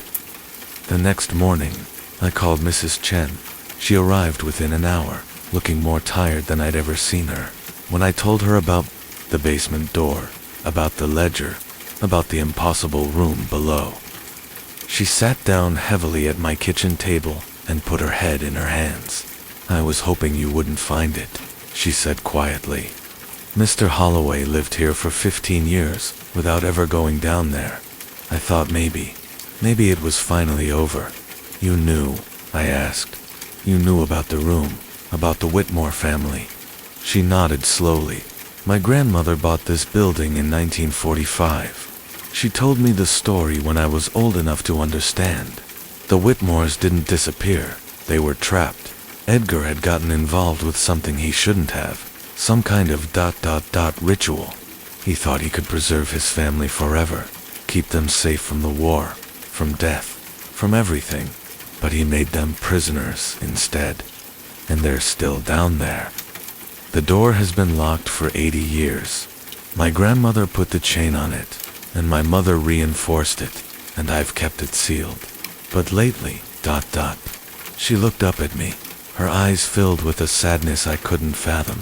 Lately, I've been hearing things, tapping voices. They're getting stronger. I understood then why the basement door upstairs kept opening when I was alone. It wasn't random. It was an invitation. The Whitmore family had been waiting for someone who would listen. Someone who would find the ledger and understand their story. Someone who might set them free. But Edgar's final note haunted me. The door must remain locked. Do not let us out. Was it a warning? Or was it the desperate plea of a man who had realized the magnitude of his mistake, but couldn't undo it? Mrs. Chen and I went down to the basement together that afternoon. The door was still there, still chained, shut, but the tapping had stopped. We stood in front of it for a long time, neither of us speaking, both of us listening. Finally, Mrs. Chen spoke. "What do you think we should do?" I thought about Margaret, 12 years old and trapped for 80 years. I thought about Eleanor, begging her husband to release her. I thought about Edgar, who had tried to preserve his family and had instead condemned them to an eternity of imprisonment. "I think," I said slowly, "that some doors are meant to be opened, even if we're afraid of what's on the other side." The key to the padlock was hanging on a hook just inside the basement door upstairs. Mrs. Chen had kept it there all these years, a constant reminder of the choice she'd never been able to make. We brought it down with us, our hands shaking as we approached the chained door. The tapping started again, as soon as we touched the lock. Not the desperate SOS of before, but something different. A rhythm I recognized as thank you in Morse code. We removed the chain and opened the door. The room beyond was small and windowless, lit by a soft, sourceless light that seemed to come from the walls themselves. 3 figures sat at a small table in the center of the room. A man in a 1940s suit, a woman in a floral dress, and a young girl with dark hair in braids. They looked up as we entered, and I saw that they were exactly as Edgar had described, preserved, unchanged. Eleanor still looked 38, Margaret still looked 12, and Edgar still looked 45. But there was something in their eyes that spoke of decades of waiting, of hope deferred, and desperation endured. "Thank you," Eleanor said, her voice carrying the weight of 80 years. "We've been waiting for someone to find us. They didn't ask us to free them. They didn't beg or plead or demand. They simply stood up from their table and walked past us, through the door, up the stairs, and out of the basement." I watched them go, wondering what would happen to them now, whether they could exist in a world that had moved on without them. The last thing I saw was Margaret turning back to look at me. She smiled a real smile, not the preserved expression of a trapped child, and mouthed the words "thank you" one more time. Then they were gone, and the room behind the door was empty except for the table and 3 chairs, waiting for occupants, who would never return. Mrs. Chen and I never spoke about what we'd seen that day. She helped me move out of the apartment the following week, and I never asked her what she planned to do with the empty room in the basement. Some questions don't need answers, but sometimes, on nights when the rain falls just like this, I think about the Whitmore family and wonder where they went. Are they finally at peace? Have they found their way to whatever comes after? Or are they still wandering, looking for a place in a world that has forgotten them? I don't know. I suppose I never will. But I do know this. Some doors are meant to be opened, even when we're afraid. Especially when we're afraid. Because on the other side of that fear, sometimes, is freedom. And sometimes, that's enough. The rain is still falling outside your window. Listen to it. Let it wash away the shadows and the fear and the questions that have no answers. Close your eyes and rest, knowing that some stories end not with horror, but with hope. Some doors, once opened, lead not to darkness, but to light. Sleep now, and dream of doors that open onto morning, and families that are finally, after so long, free. My grandfather's car turned itself on last night. Settle in, wherever you are right now. Let the rain outside your window become a gentle backdrop to this story I need to tell you.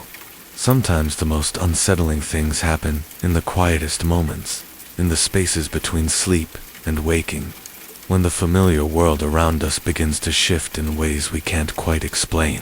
I hope you're comfortable, maybe lying in bed, letting my voice carry you through the darkness while the rain taps its soft rhythm against the glass.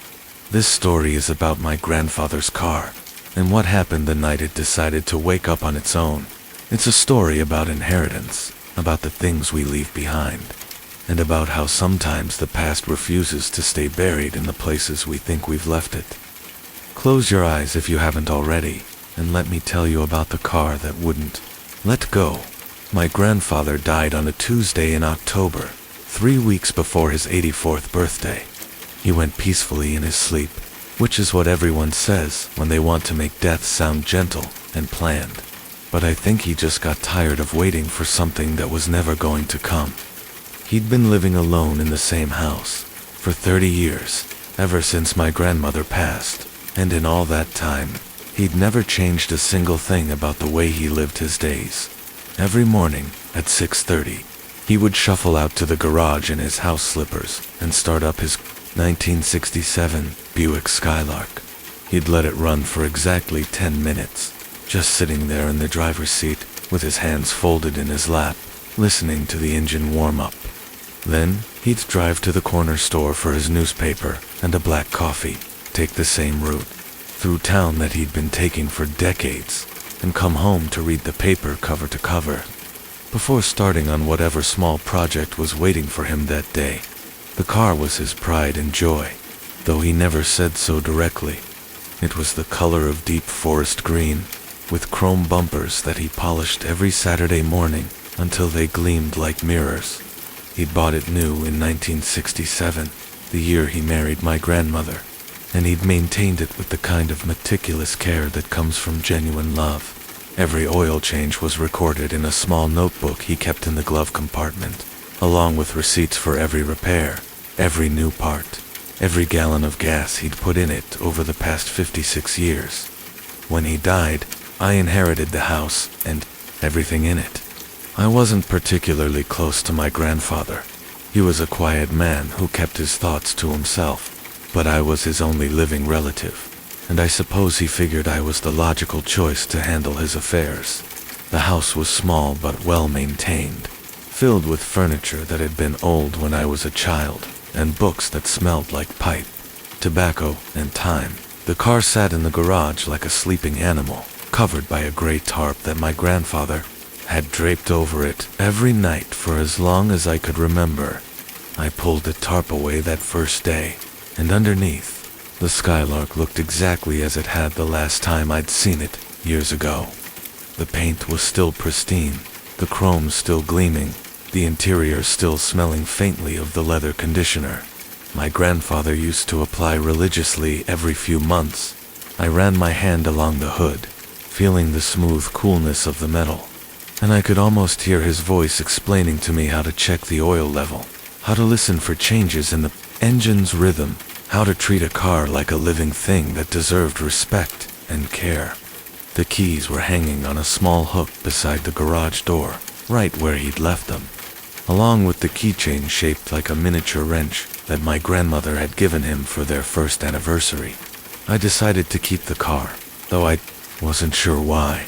I had my own vehicle, a reliable sedan that got good gas mileage and didn't require the kind of constant attention that a classic car demands. But something about the idea of selling my grandfather's Skylark felt wrong, like I would be betraying a trust I didn't fully understand.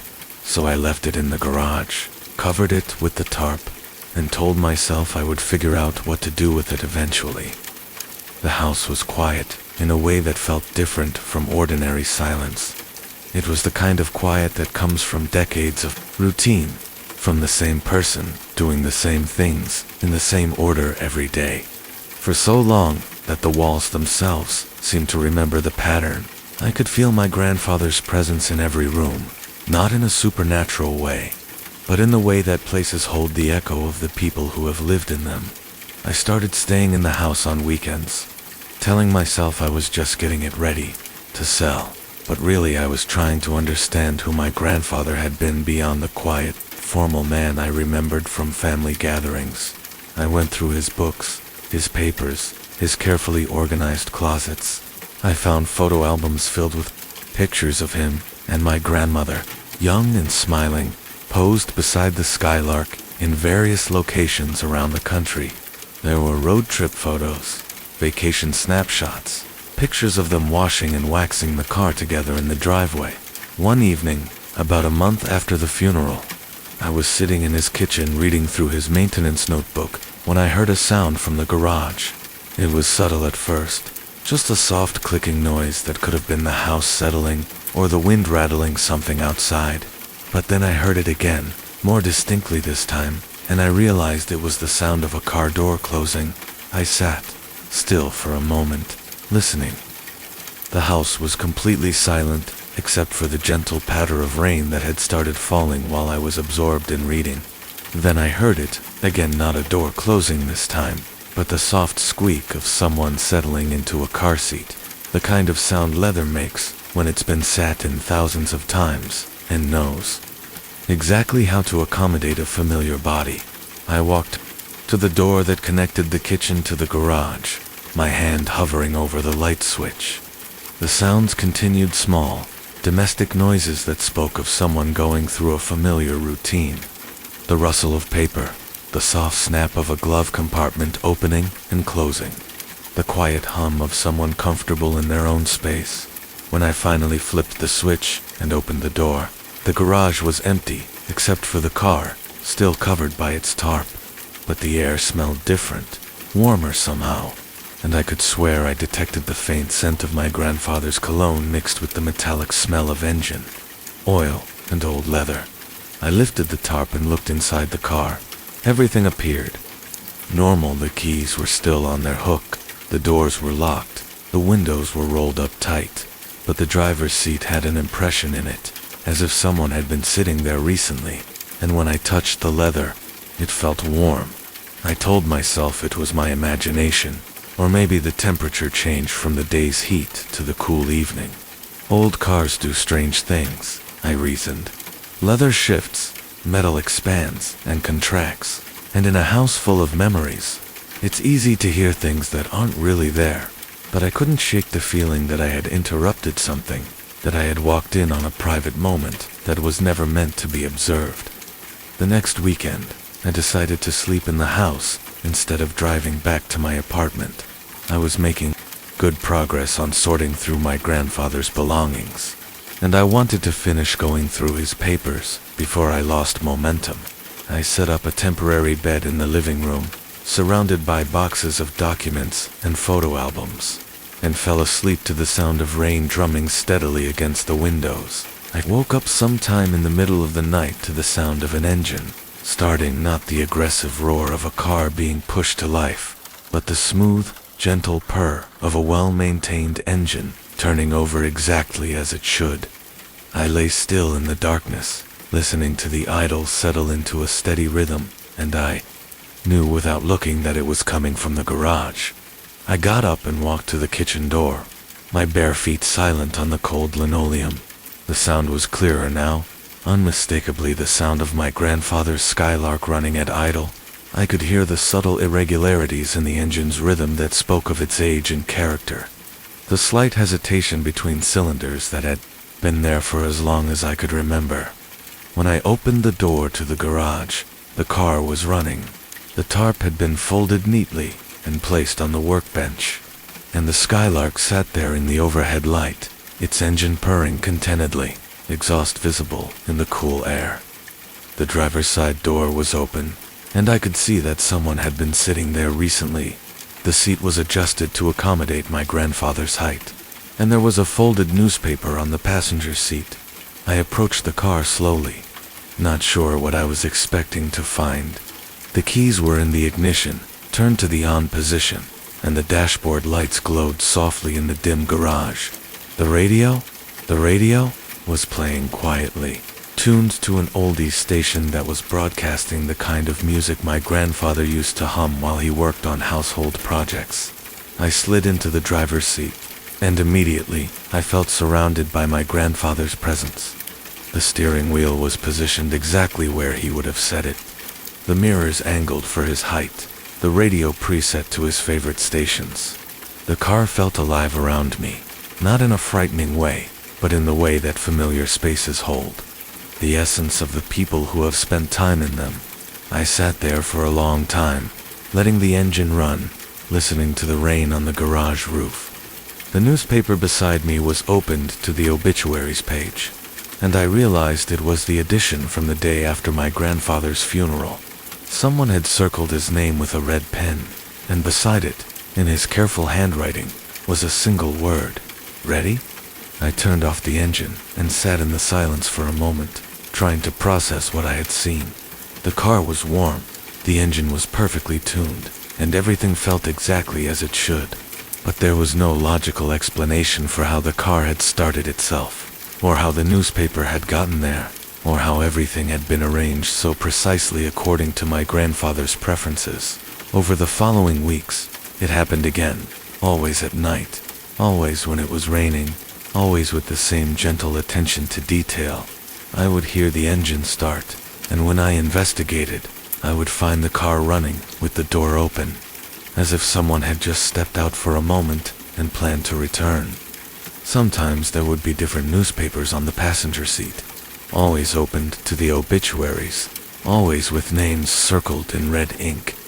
I started staying up late, watching the garage door from the kitchen window, trying to catch a glimpse of whoever or whatever was starting the car, but I never saw anyone enter or leave the garage.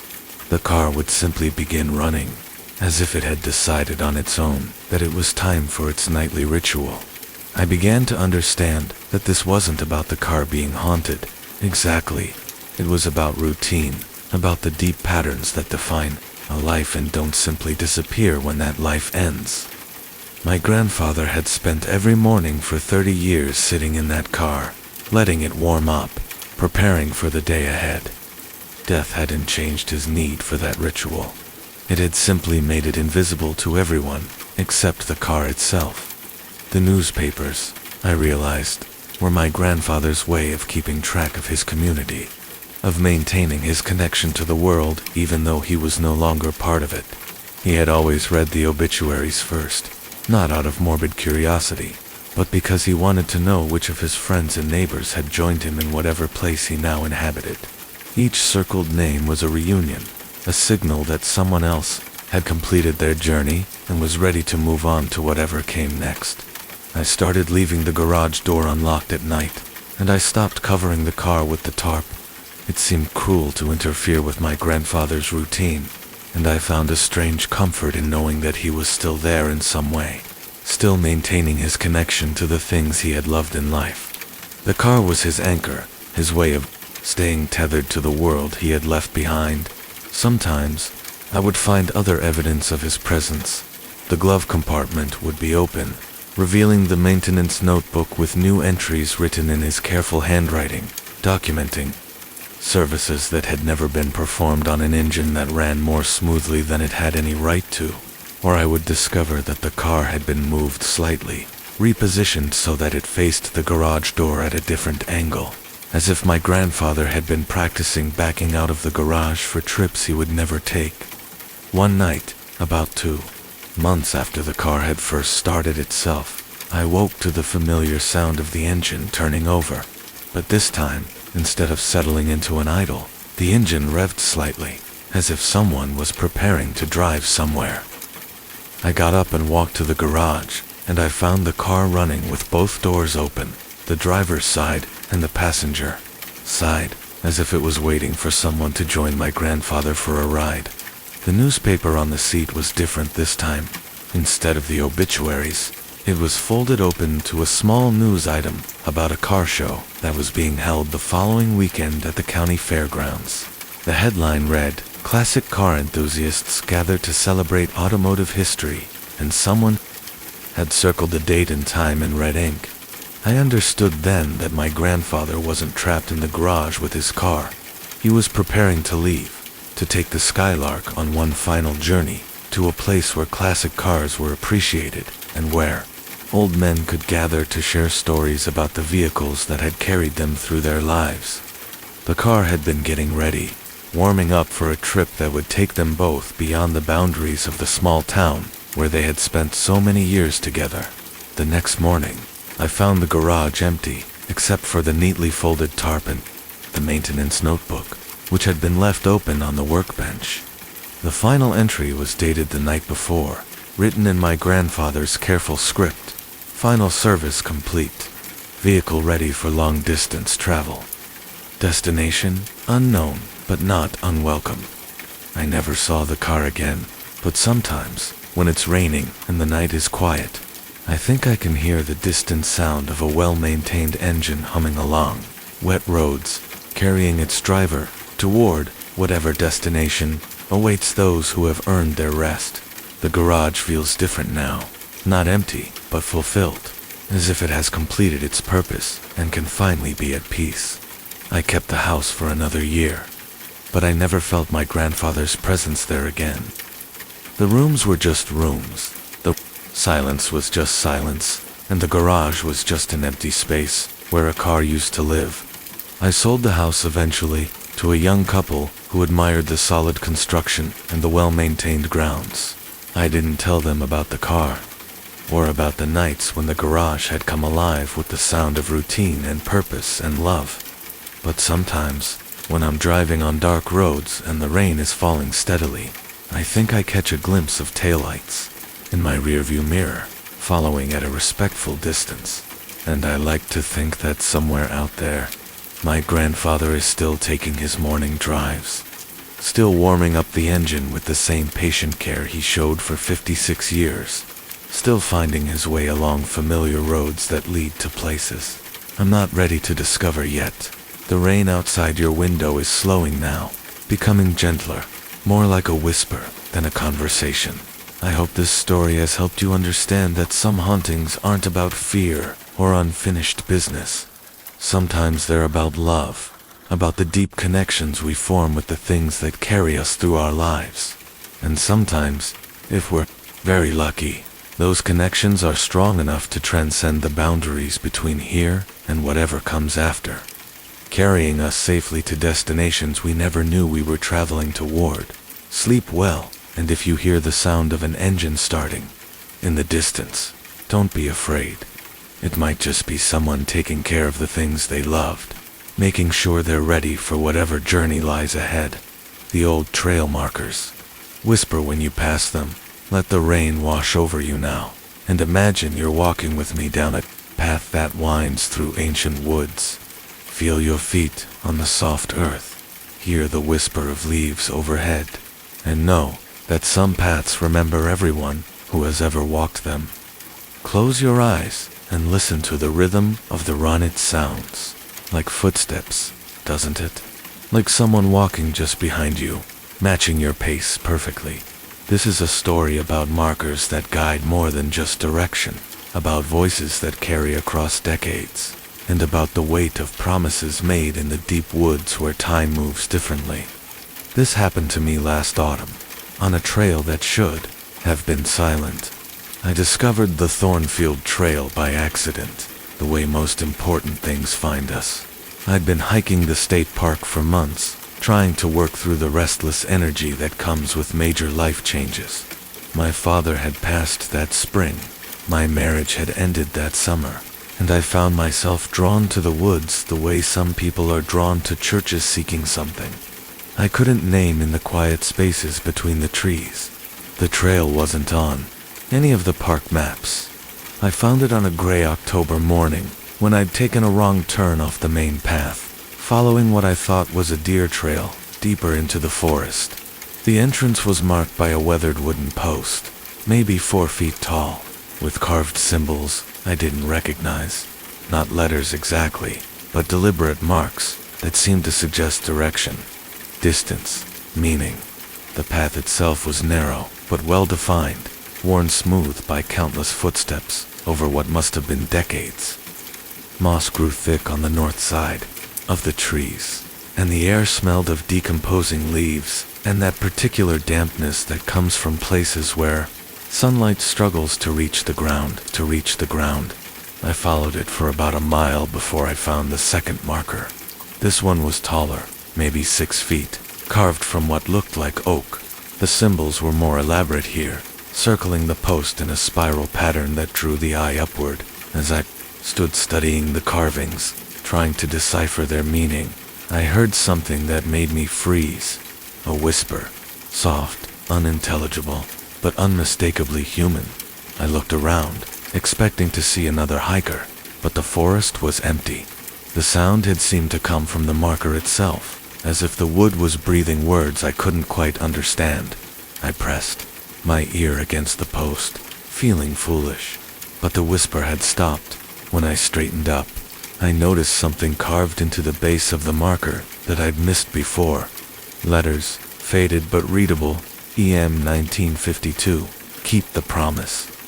I should have turned back then, but the path curved ahead, disappearing into a grove of birch trees whose white bark gleamed like bones in the filtered light. I've always been curious, to a fault, and something about those whispers, about that carved message, pulled me forward. The third marker appeared after another half-mile. This one was different stone instead of wood, older, with symbols that seemed to shift when I wasn't looking directly at them. The whisper came immediately this time, clearer than before. A woman's voice, speaking words in a language I didn't recognize, but somehow understood. Follow the path. Keep the promise. Don't let them forget. I stumbled backward, my heart hammering. The voice had been so clear, so close, as if someone was standing right beside me. But when I spun around, there was nothing but empty forest, and the eternal patter of rain beginning to fall through the canopy above.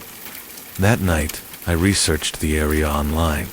The Thornfield Trail didn't exist in any official capacity, but I found references to it in old hiking forums and local history sites.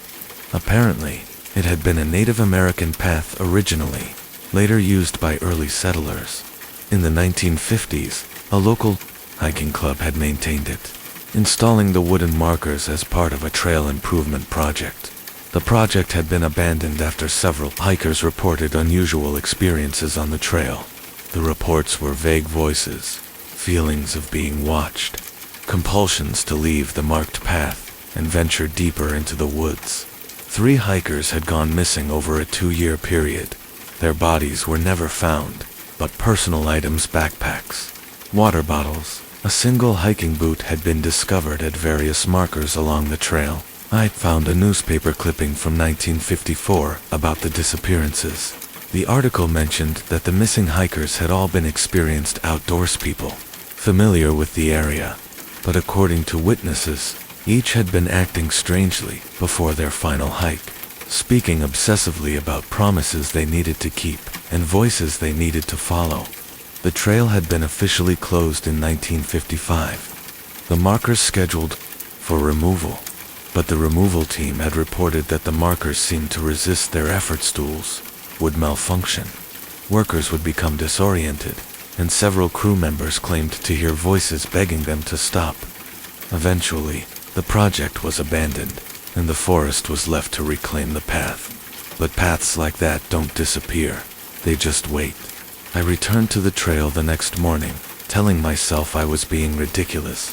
Whispers from wooden posts, mysterious disappearances, voices in the woods. It all sounded like the kind of stories people tell around campfires to scare each other. But I brought a small digital recorder, just in case. The first marker whispered as I passed it. The second one spoke more clearly, the woman's voice joined by others, men, women, children, all speaking in that same urgent, pleading tone. By the time I reached the third marker, I could make out individual words. The promise, said a man's voice, deep and resonant. "You have to keep the promise. Don't let us be forgotten," whispered a child. "The path must be walked," said another woman, her voice cracked with age. "The markers must be heard." I played back the recording later. It captured only the sound of wind through trees and my own breathing. But standing there in the woods, the voices were as clear as if their speakers were standing beside me. I pressed forward, compelled by something I couldn't name. The fourth marker was different again, metal, corroded green with age, covered in symbols that seemed to writhe when I looked at them directly. The whispers here were more urgent, more insistent. "Emily," said the woman's voice from before. "Emily Morrison, 1952. I promised to keep the trail alive." That name E.M., the initials carved into the second marker. I stood there as the realization washed over me. Emily Morrison, whoever she was, had been one of the missing hikers, and somehow she was still here, still trying to keep whatever promise she'd made. "What promise?" I asked aloud, feeling ridiculous but desperate for answers. The response came from all around me, a chorus of voices speaking in unison: to remember, to guide, to never let the path be lost. I began to understand. The trail wasn't just a path.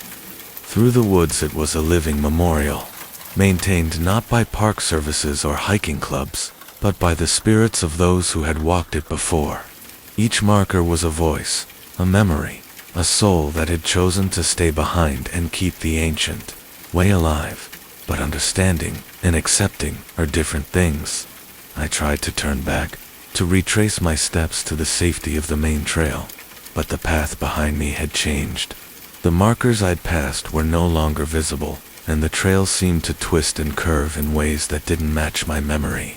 I was lost, and I was beginning to realize that being lost might be the point. The fifth marker appeared as the sun began to set, casting long shadows between the trees. This one was the oldest yet, carved from black stone that seemed to absorb light rather than reflect it. The symbols here were different, older, more primitive, as if they predated all the others. When I approached, the whispers stopped. The sudden silence was somehow more terrifying than the voices had been. Then, slowly, a new voice began to speak. Not whispering this time, but speaking in a normal tone, conversational, as if we were old friends, meeting on a familiar path. "You've been listening," said the voice. It was male, middle-aged, with a slight accent I couldn't place. Most people don't listen. They hear us, but they don't listen. "Who are you?" I asked. "I'm Thomas Whitmore. I've been walking this trail since 1847. I was the first to make the promise, though I didn't know it at the time." "What promise?" "To keep the path alive, to make sure it's never forgotten. This trail is older than the country around it, older than the trees, maybe older than the hills themselves. People have been walking it for thousands of years, and every step leaves a mark. Every walker becomes part of the path." I looked around at the darkening forest, at the other markers barely visible in the gathering dusk. "How many of you are there?"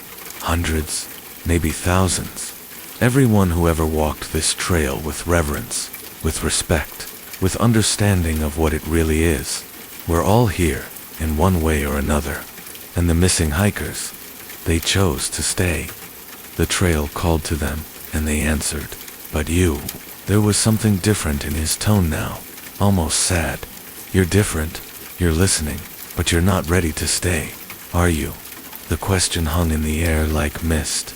I thought about my life outside the woods, the empty house, the job that felt meaningless, the friends who no longer called. What was I going back to? What was waiting for me beyond the forest that was more real than the voices speaking to me now? "I don't know," I said honestly. "That's okay," Thomas said. "The path will wait. It always waits. But if you choose to leave, you have to understand. You've heard us now. You know we're here, and that makes you responsible." "Responsible for what?" "For remembering, for telling others, for making sure the trail isn't lost. His voice grew fainter, as if he was walking away. The promise isn't about staying, it's about carrying the memory forward. The sixth marker was barely visible in the darkness, a rough stone cairn that seemed to have been built rather than carved. As I approached, I realized it wasn't a marker at all, it was a memorial. Names were scratched into the stones, dates, brief messages. Thomas Whitmore, 1847. Emily Morrison, 1952. James Chen, 1953. Margaret Foster, 1954. And at the base, fresh scratches in the stone that hadn't been there before. Remember us. Keep the promise. The path must not be lost. I knelt beside the cairn, running my fingers over the names.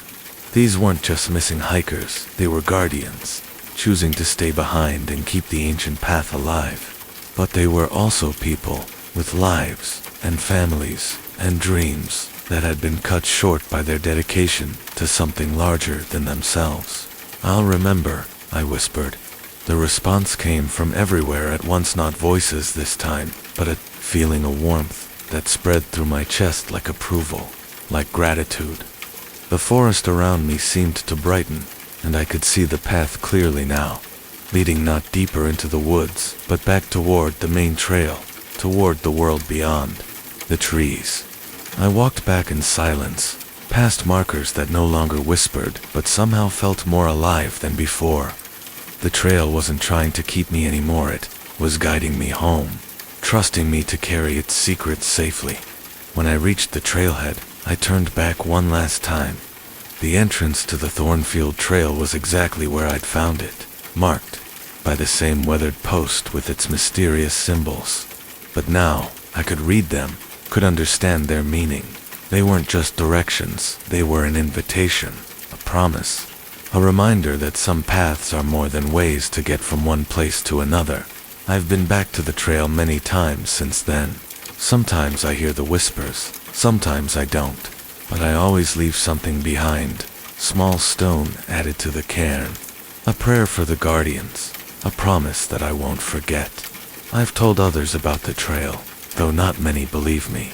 That's okay. The path doesn't need believers, it needs rememberers. It needs people who understand that some things are too important to let disappear, even if maintaining them requires sacrifices most of us can't imagine.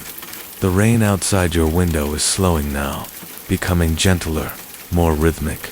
Can you hear it? It sounds like footsteps on an old path, like whispers carried on the wind. Close your eyes and listen carefully. Somewhere, in forests you've never seen, on paths you've never walked, the old trail markers are whispering still. They're calling to anyone who will listen, anyone who will remember, anyone who understands that some promises are too sacred to break. And if you ever find yourself walking alone in the deep woods, following a path that isn't on any map, listen for the whispers. They're not trying to lead you astray, they're trying to lead you home, to a place where memory lives, where promises are kept, and where the ancient paths never truly die. The guardians are still there, still watching, still whispering there, gentle reminders to anyone who will hear. Remember us, they say, keep the promise. The path must not be lost. I bought a used bed. The dreams came with it. Let the rain lull you tonight, gentle and constant, against the glass. Pull your covers close, and settle into the comfort of your own bed, your familiar, safe bed that holds only your dreams, your memories, your rest. As the storm whispers outside, I want to tell you about a different bed, one that came with dreams that weren't mine, memories that belonged to someone else entirely. This isn't just a story I'm sharing with you in the darkness. This is my warning, my confession, my desperate attempt to understand what happened to me 3 months ago. Maybe if I speak it into the night, let it flow out with the rain, it will finally leave me alone. So listen carefully as I tell you about the bed that changed everything, and why I now sleep on the floor of my apartment, too afraid to close my eyes on anything but the hard, honest wood beneath me.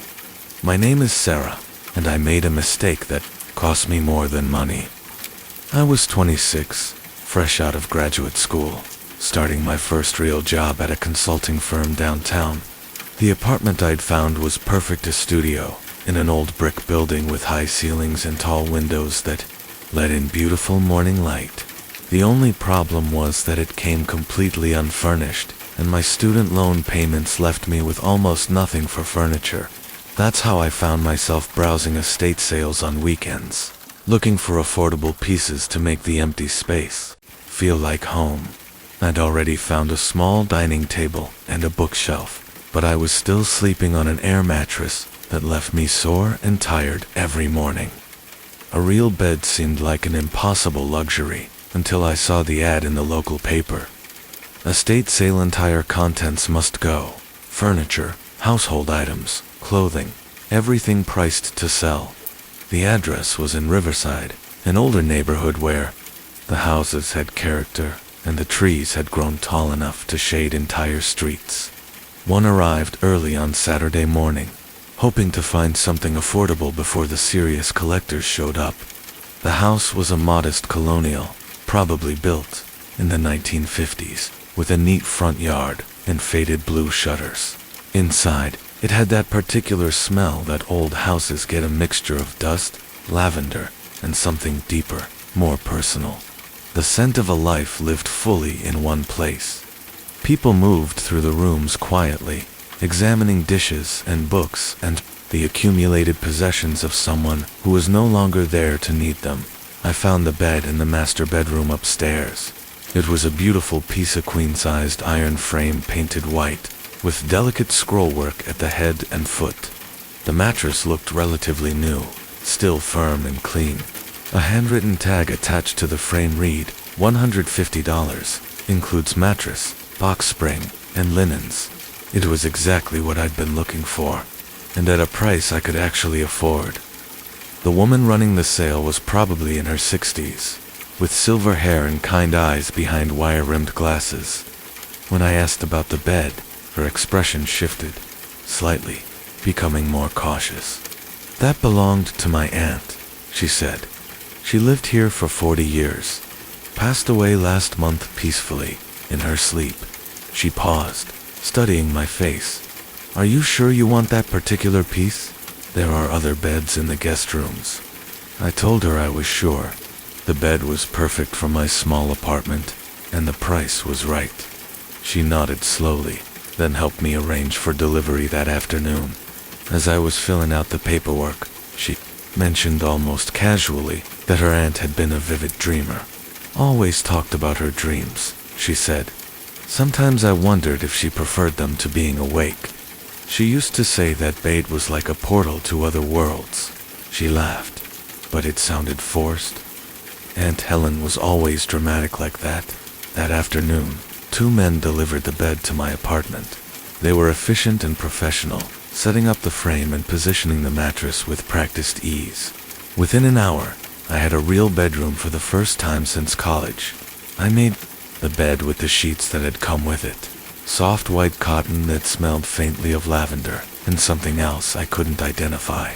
Something that reminded me of old photographs and forgotten perfume. That first night, I fell asleep easily, grateful to be off the air mattress and onto something that actually supported my back. I slept deeply, more deeply than I had in months, and I dreamed. But they weren't my dreams. I was standing in a garden I'd never seen before, surrounded by roses that bloomed in impossible colors, deep purples and brilliant blues and whites, so pure they seemed to glow. The air was warm and sweet, and I could hear classical music playing from somewhere nearby. An elderly woman was tending to the roses, her movements careful and deliberate. She was wearing a yellow dress and had silver hair pinned up in an elegant bun. When she turned to look at me, her eyes were the clearest blue I'd ever seen. She smiled and said, "You're sleeping in my bed." Her voice was warm, welcoming, without any hint of accusation. I wanted to apologize, to explain that I'd bought the bed at her estate sale, but the words wouldn't come.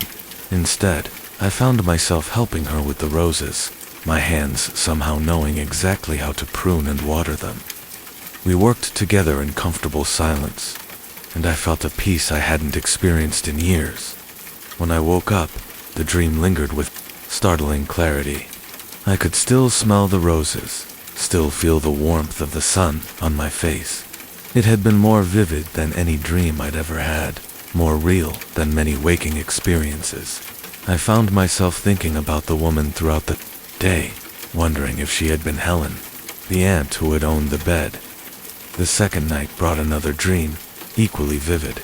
This time, I was in a kitchen that felt like it belonged in the 1960s, with yellow appliances and checkered linoleum floors. The same woman was there, younger now, maybe in her 40s, baking something that filled the air with the scent of cinnamon and vanilla. She was humming while she worked, and when she noticed me watching, she smiled and offered me a taste of the batter. "I always loved to bake," she said. "There's something magical about creating something sweet from simple ingredients, like dreams, don't you think? We take the ordinary moments of our lives and transform them into something beautiful." I wanted to ask her about the dreams, about why I was seeing her life, but again the words wouldn't form. Instead, I found myself sitting at her kitchen table, watching her work, feeling like I belonged in this warm, bright space that existed only in sleep. Night after night, the dreams continued. Each one was a window into a different period of Helen's life. I saw her as a young woman, dancing at what looked like a 1940s nightclub, her hair in victory rolls and her dress swirling around her knees. I saw her as a new mother, holding a baby and singing a lullaby I'd never heard but somehow knew all the words to. I saw her as a middle-aged woman, reading in a chair by the window, sunlight streaming across the pages of her book. The dreams were always beautiful, always peaceful, but they left me feeling strange during the day. I would catch myself humming melodies I'd never learned, craving foods I'd never tasted, missing places I'd never been. My coworkers began to comment on how distracted I seemed, how I would stare out the window with a dreamy expression that wasn't quite my own. I started keeping a journal, writing down every detail I could remember from the dreams. Helen's favorite color was yellow. She had been married to a man named Robert, who died in Vietnam. She had never had children of her own, but she had been a beloved aunt to her sister's family. She had taught piano lessons for 20 years, and her hands were always gentle, always sure. The more I learned about her, the more I felt like I was losing myself. My own memories began to feel distant, less important than the rich tapestry of Helen's life that unfolded each night. I found myself shopping for yellow clothing, buying ingredients for recipes I'd dreamed about, even looking up piano lessons in the local paper. It was during the third week that the dreams began to change. Instead of peaceful scenes from Helen's past, I started experiencing moments of confusion, of fear. I dreamed I was lying in the white iron bed, but I was Helen now, and I was dying. I could feel my body failing, my breath becoming shallow, my vision growing dim. But worst of all, I could feel myself becoming trapped, unable to let go, unable to move on. In the dream, I understood that Helen had loved her bed so much, had spent so many hours dreaming in it, that when death came, she had somehow become entangled with it. Her consciousness, her memories, her very essence had soaked into the mattress and frame like spilled wine into fabric. I woke up gasping, my heart pounding, and for a moment, I couldn't remember who I was, Sarah or Helen, 26 or 78, alive or dead. The confusion lasted only a few seconds, but it was enough to terrify me. That night, I tried sleeping on the couch, but I couldn't rest. Every time I closed my eyes, I felt Helen calling to me, urging me back to the bed. It was as if she was lonely, as if she needed me to experience her dreams so she could continue to exist in some form. I gave in and returned to the bed, but this time the dreams were different. Helen was there, but she was no longer the peaceful woman I'd been visiting. She was desperate, clinging, afraid of being forgotten. She showed me her death, how she had felt herself fading but had fought against it, pouring her will into the one place that had always been her sanctuary. "I'm not ready," she whispered in the dream. "I'm not ready to go. Let me stay a little longer. Let me live through you." I tried to tell her that I couldn't, that I had my own life to live, but she was stronger in the dream world. She had been there longer, had more practice shaping that strange realm where consciousness touches consciousness. I felt her memories beginning to overlay mine, her preferences becoming my preferences, her past becoming more real than my present. The next morning, I looked in the mirror and saw Helen's eyes looking back at me. Not literally, my face was still my own, but there was something in my expression, something in the way I tilted my head that belonged to her. I was wearing a yellow blouse I didn't remember buying, and I had pinned my hair up in a style I'd never worn before. I called in sick to work and spent the day researching the house in Riverside, trying to learn more about Helen's life and death. What I found in the local newspaper archives made my blood run cold. Helen hadn't died peacefully in her sleep, as her niece had claimed. She had been found dead in her bed after neighbors became concerned that they hadn't seen her for several days.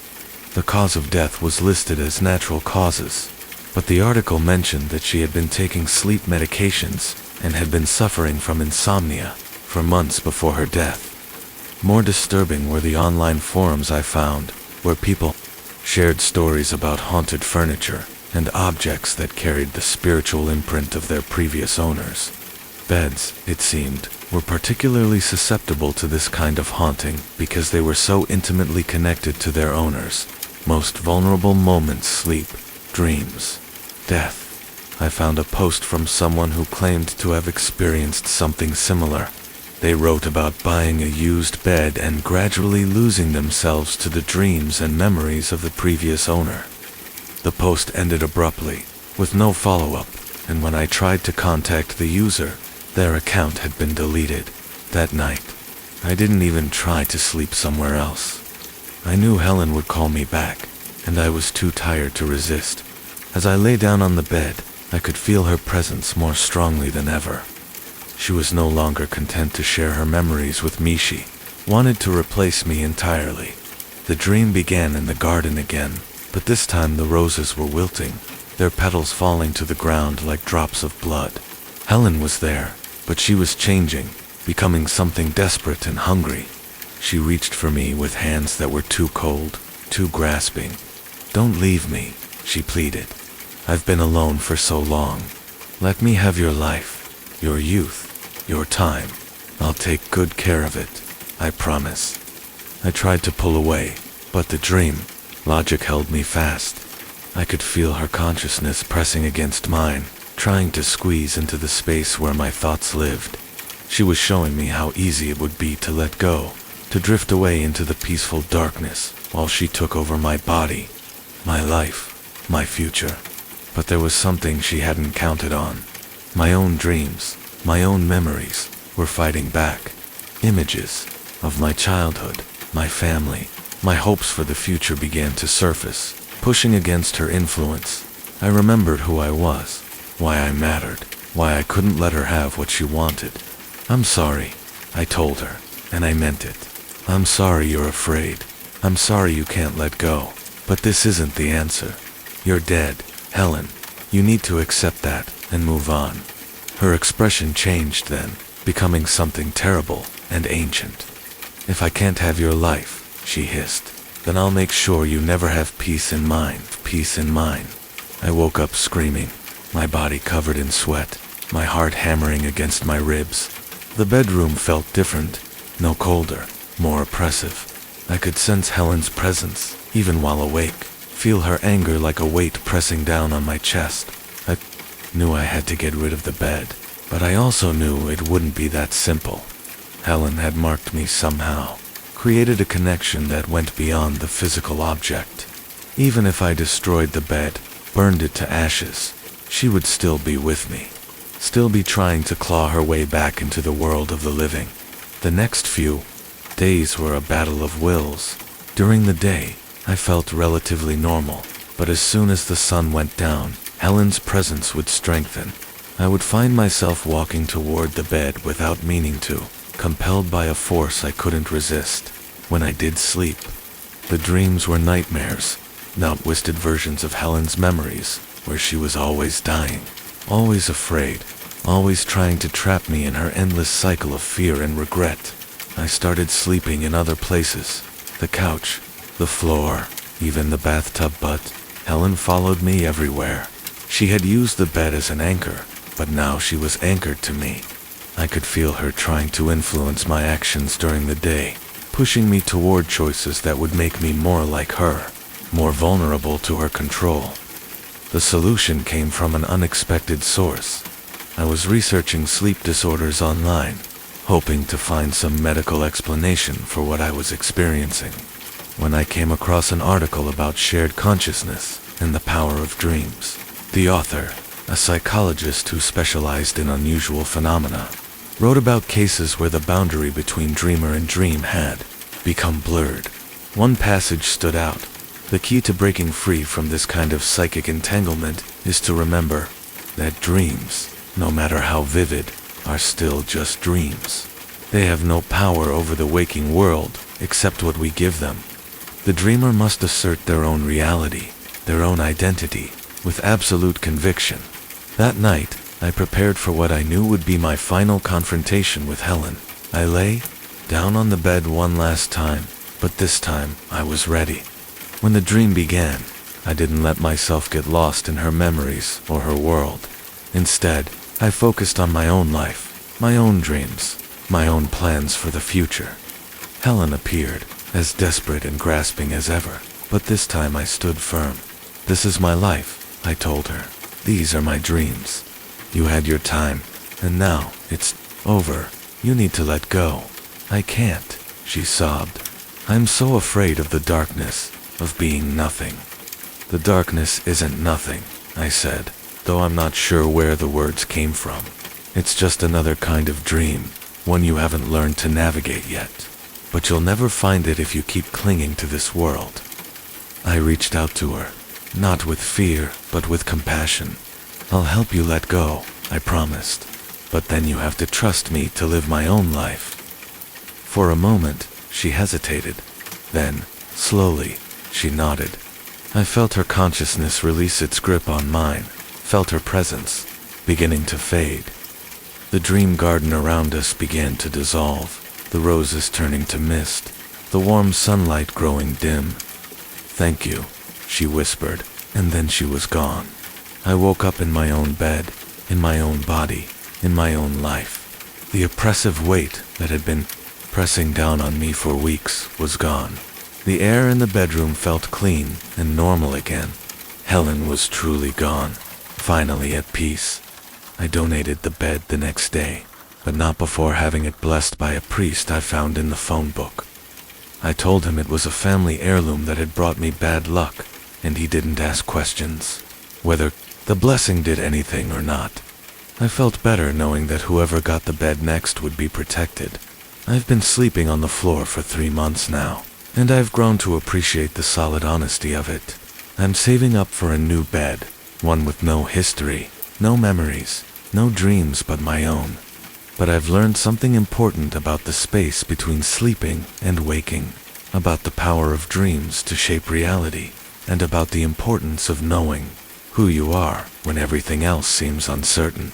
Sometimes, on nights like this, when the rain falls steady and soft, I think about Helen and hope she found the peace she was looking for. I hope she learned to navigate that other kind of dream, the one that comes after life ends. And I hope that whoever reads this will remember that your dreams are yours alone, and that no one living or dead has the right to take them from you. Let the rain wash away the day's worries now. Close your eyes and sink into your own safe bed, surrounded by your own memories, your own hopes, your own peaceful dreams. And remember that the most powerful thing you own is your own identity, your own story, your own right to dream, whatever dreams you choose. The window fogged up from the inside. I was outside. Listen to the rain falling against your window tonight. Let it lull you into that space between waking and sleeping. where the impossible becomes possible and the familiar becomes strange. I want to tell you about something that happened to me last winter, something that made me question everything I thought I knew about my own life. Close your eyes, settle into your pillow, and let me share this story with you as the rain washes the world clean outside. Have you ever felt like you were living someone else's life? Like you were an actor who had forgotten their lines, going through the motions of a role you never auditioned for? That's how I felt when I moved back to Millbrook after my father's funeral. I was 34, recently divorced, and inheriting a house I hadn't visited in 15 years. The small town felt like a museum of my childhood, perfectly preserved, but somehow unreal. The house on Elm Street was exactly as I remembered it. A modest two-story colonial with white siding and forest green shutters. My father had maintained it meticulously, even in his final years when his health was failing. The garden was dormant for winter, but I could see he'd prepared it carefully for spring, covering the rose bushes and organizing the tool shed with the same precision he'd brought to everything in his life. I spent the first week sorting through his belongings, each room revealing layers of memory I'd forgotten existed. In the living room, I found photo albums filled with pictures of a childhood that felt like it belonged to someone else. There was my mother, who had died when I was 12, smiling in her summer dress. There was my father, younger and happier, teaching me to ride a bike. And there was me, a serious-looking child, with dark hair and watchful eyes, always standing slightly apart from the others in group photos. The strangest part was coming across pictures I didn't remember being taken. Photos of birthday parties where I looked uncomfortable, family gatherings where I seemed to be looking at something just outside the frame. It was as if I'd been sleepwalking through my own childhood, present, but not fully there. It was during my second week in the house that I first noticed the problem with the living room window. I was working late one evening, going through my father's papers at the dining room table, when I decided to take a break and step outside for some fresh air. It was a cold February night, the kind where your breath comes out in white puffs, and the stars seemed close enough to touch. I walked to the end of the driveway and turned back to look at the house.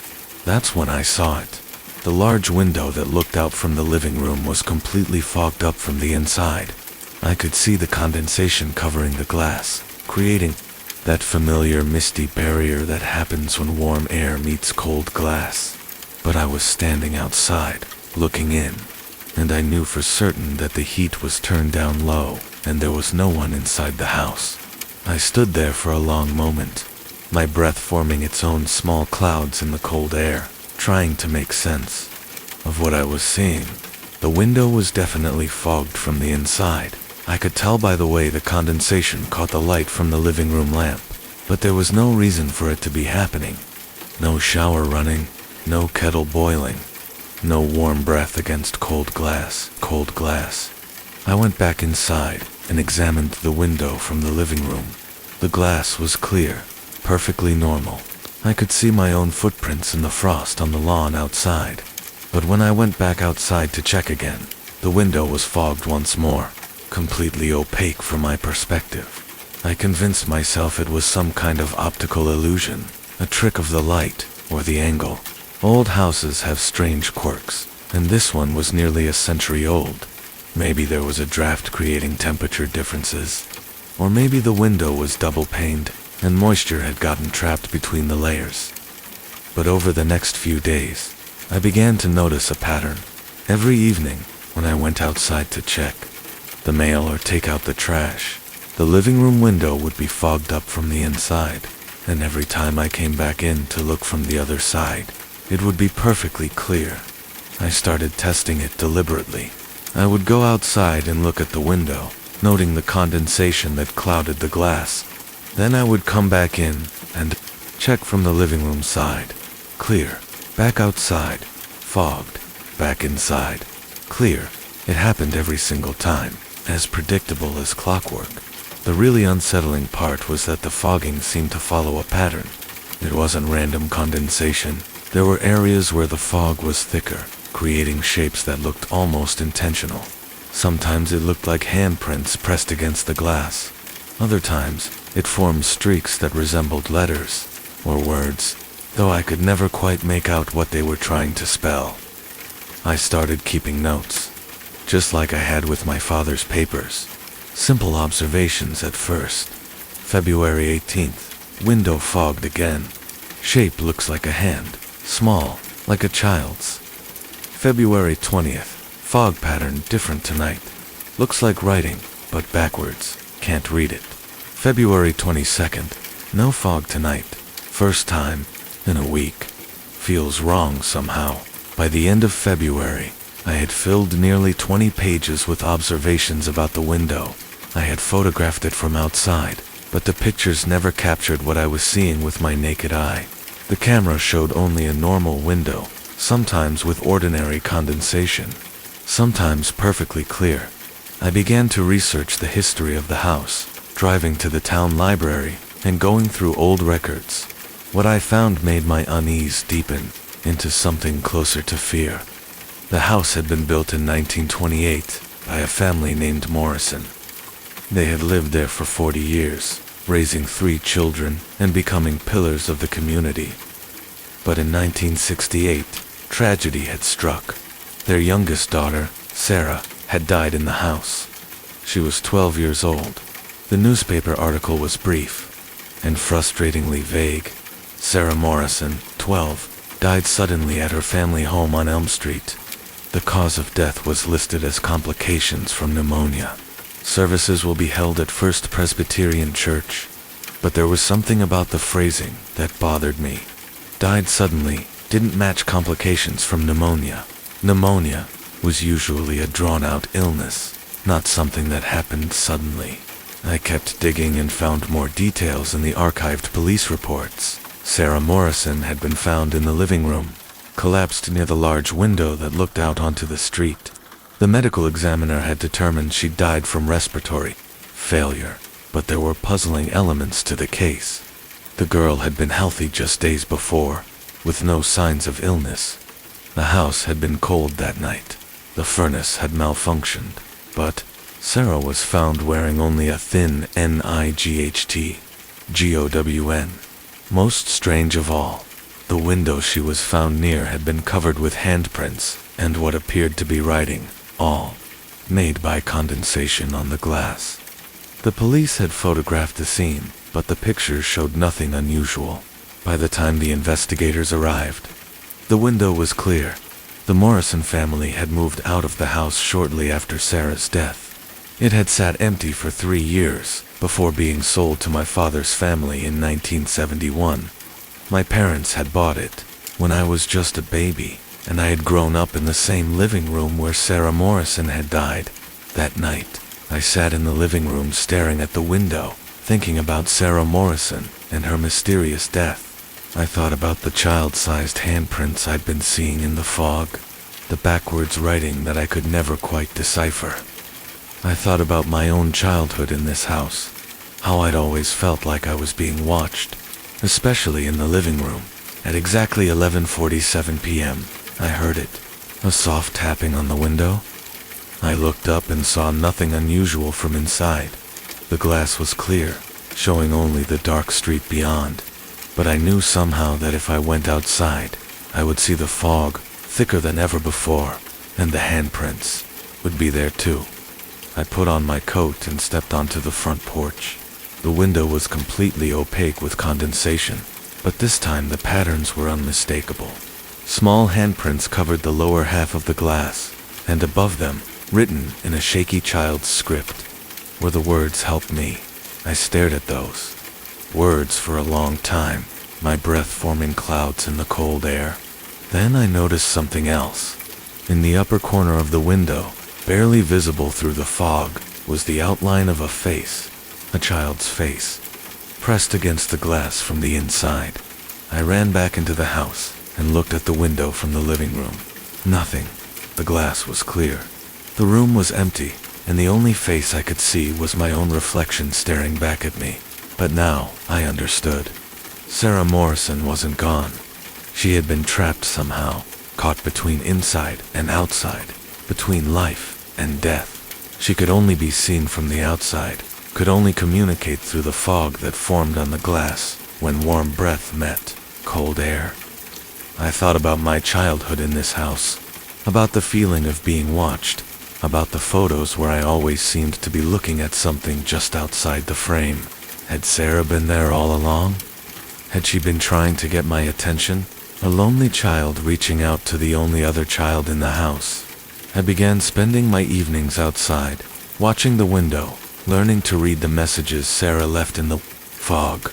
Most nights, it was just "help me" written in various ways, but gradually, other words appeared. Cold, scared, alone, remember what? I started thinking about my childhood more carefully, about the gaps in my memory, about why I had felt so disconnected from my own life. I pulled out more photo albums, looking for clues I might have missed. In one picture, taken when I was about 7, I was standing in the living room, but I was looking at the window with an expression of intense concentration. My father had written on the back, "Tommy talking to his imaginary friend again." Imaginary friend. I felt a chill that had nothing to do with the weather. I had talked to someone when I was a child, someone my parents couldn't see, someone who lived in the reflection of the window, who could only appear when the glass was fogged up. I had blocked out those memories, dismissed them as childhood fantasy, but they were real. Sarah Morrison had been my friend, the only friend who understood what it was like to be lonely, to feel trapped, to be seen but not heard. The next night, I went outside with paper and a pen. When Sarah's message appeared in the fog, I wrote back to her, holding the paper up to the window. It was awkward at first, like learning to communicate in a foreign language, but gradually, we developed a rhythm. She told me about the night she died, how she had been trying to get outside too, get help when the furnace failed. She had been pressing against the window, breathing on the glass, trying to signal to someone on the street, but her breath had fogged up the window, and no one could see her. She had collapsed there, still trying to get out, still trying to be seen, and somehow, in dying, she had become trapped in that moment, forever pressing against the glass, forever trying to get from inside to outside, but never quite making it. I told her about my childhood, about how I had gradually stopped talking to her as I grew older, how my parents had convinced me she was just imagination. I apologized for forgetting her, for leaving her alone for so many years. Over the following weeks, our nighttime conversations became the most important part of my day. Sarah told me about watching me grow up, about seeing me leave for college, about the loneliness of being trapped in a house with only my aging father for company. She had tried to reach out to him, but he couldn't see her messages the way I could. She told me about other children who had lived in the house over the years, brief renters who had stayed for only a few months before their families moved on. She had tried to befriend them, but they had been frightened by her attempts to communicate. Only I had been young enough, lonely enough, to accept her presence without fear. I learned that Sarah wasn't malicious or dangerous. She was just a child who had been trapped for over 50 years, unable to move on, unable to let go. She had been waiting for someone to remember her, to acknowledge her existence, to help her find her way home. But how do you help a ghost? How? Do you free someone who has been trapped between worlds for half a century? The answer came to me gradually, through our conversations. Sarah wasn't trapped by supernatural forces or unfinished business. She was trapped by her own fear, her own desperate need to be seen and heard. She had been trying so hard to get outside, to get help, to communicate with the living world, that she had forgotten how to let go. I started researching Sarah Morrison's life, not just her death. I found her school records, her report cards, photos of her with friends and family. I learned about her favorite books, her pet cat, her dreams of becoming a teacher. I gathered everything I could about who she had been, not just how she had died. Then I did something I had never done before. I invited Sarah inside, not physically, of course. She was already inside, trapped against a window. but emotionally, spiritually, I invited her to be part of my life again. I talked to her during the day, not just at night. I read her favorite books aloud, played music she would have enjoyed, told her about the world outside that she had missed. I stopped trying to help her get outside and started helping her remember what it felt like to be inside, to be home, to be at peace. The change was gradual, but unmistakable. The desperate handprints on the window became gentler. The backwards writing became clearer, more coherent. Instead of "help me," she began writing "thank you," and slowly, night by night, the fog began to appear less frequently. When it did appear, it was softer, less desperate. Sarah was learning to let go, to stop pressing so hard against the barrier between worlds. The last night I saw her message on the window. It was just 2 words, "Goodbye, friend." I stood outside in the cold, looking at those words, and I felt something I hadn't felt since childhood. Peace. Not the desperate peace of someone trying to escape, but the gentle peace of someone who had found their way home. I wrote back one final time, holding my paper up to the fogged glass. "I'll remember you always." The fog began to clear, but not in the usual sudden way. It cleared slowly, like a gentle sigh, and for just a moment, I could see her face clearly in the glass. Not trapped or desperate, but smiling. A 12-year-old girl who had finally found her way home. The window has been clear ever since. No more fog, no more handprints, no more messages. Sarah Morrison is gone, but not forgotten. She's in the photos I found, the memories I recovered, the friendship that shaped my childhood in ways I'm only now beginning to understand. I still live in the house on Elm Street. Sometimes, on winter nights when the rain turns to snow, I stand outside and look at the living room window. It remains clear, but I like to think that somewhere, in some place between inside and outside, Sarah Morrison is finally warm, finally home, finally at peace. The rain is still falling against your window tonight. Listen to it, and remember that sometimes the things that seem most frightening are just lonely souls trying to find their way home. Sometimes the barrier between worlds is as thin as the fog on glass, and sometimes all it takes to cross it is a friend who remembers, who listens, who cares. Close your eyes now and sleep peacefully, knowing that even in the darkest places, friendship can survive, love can endure, and no one is ever truly alone. The rain will wash away the fog, but the memories remain, clear as glass, warm as breath, eternal as the bond between 2 children who found each other across the years.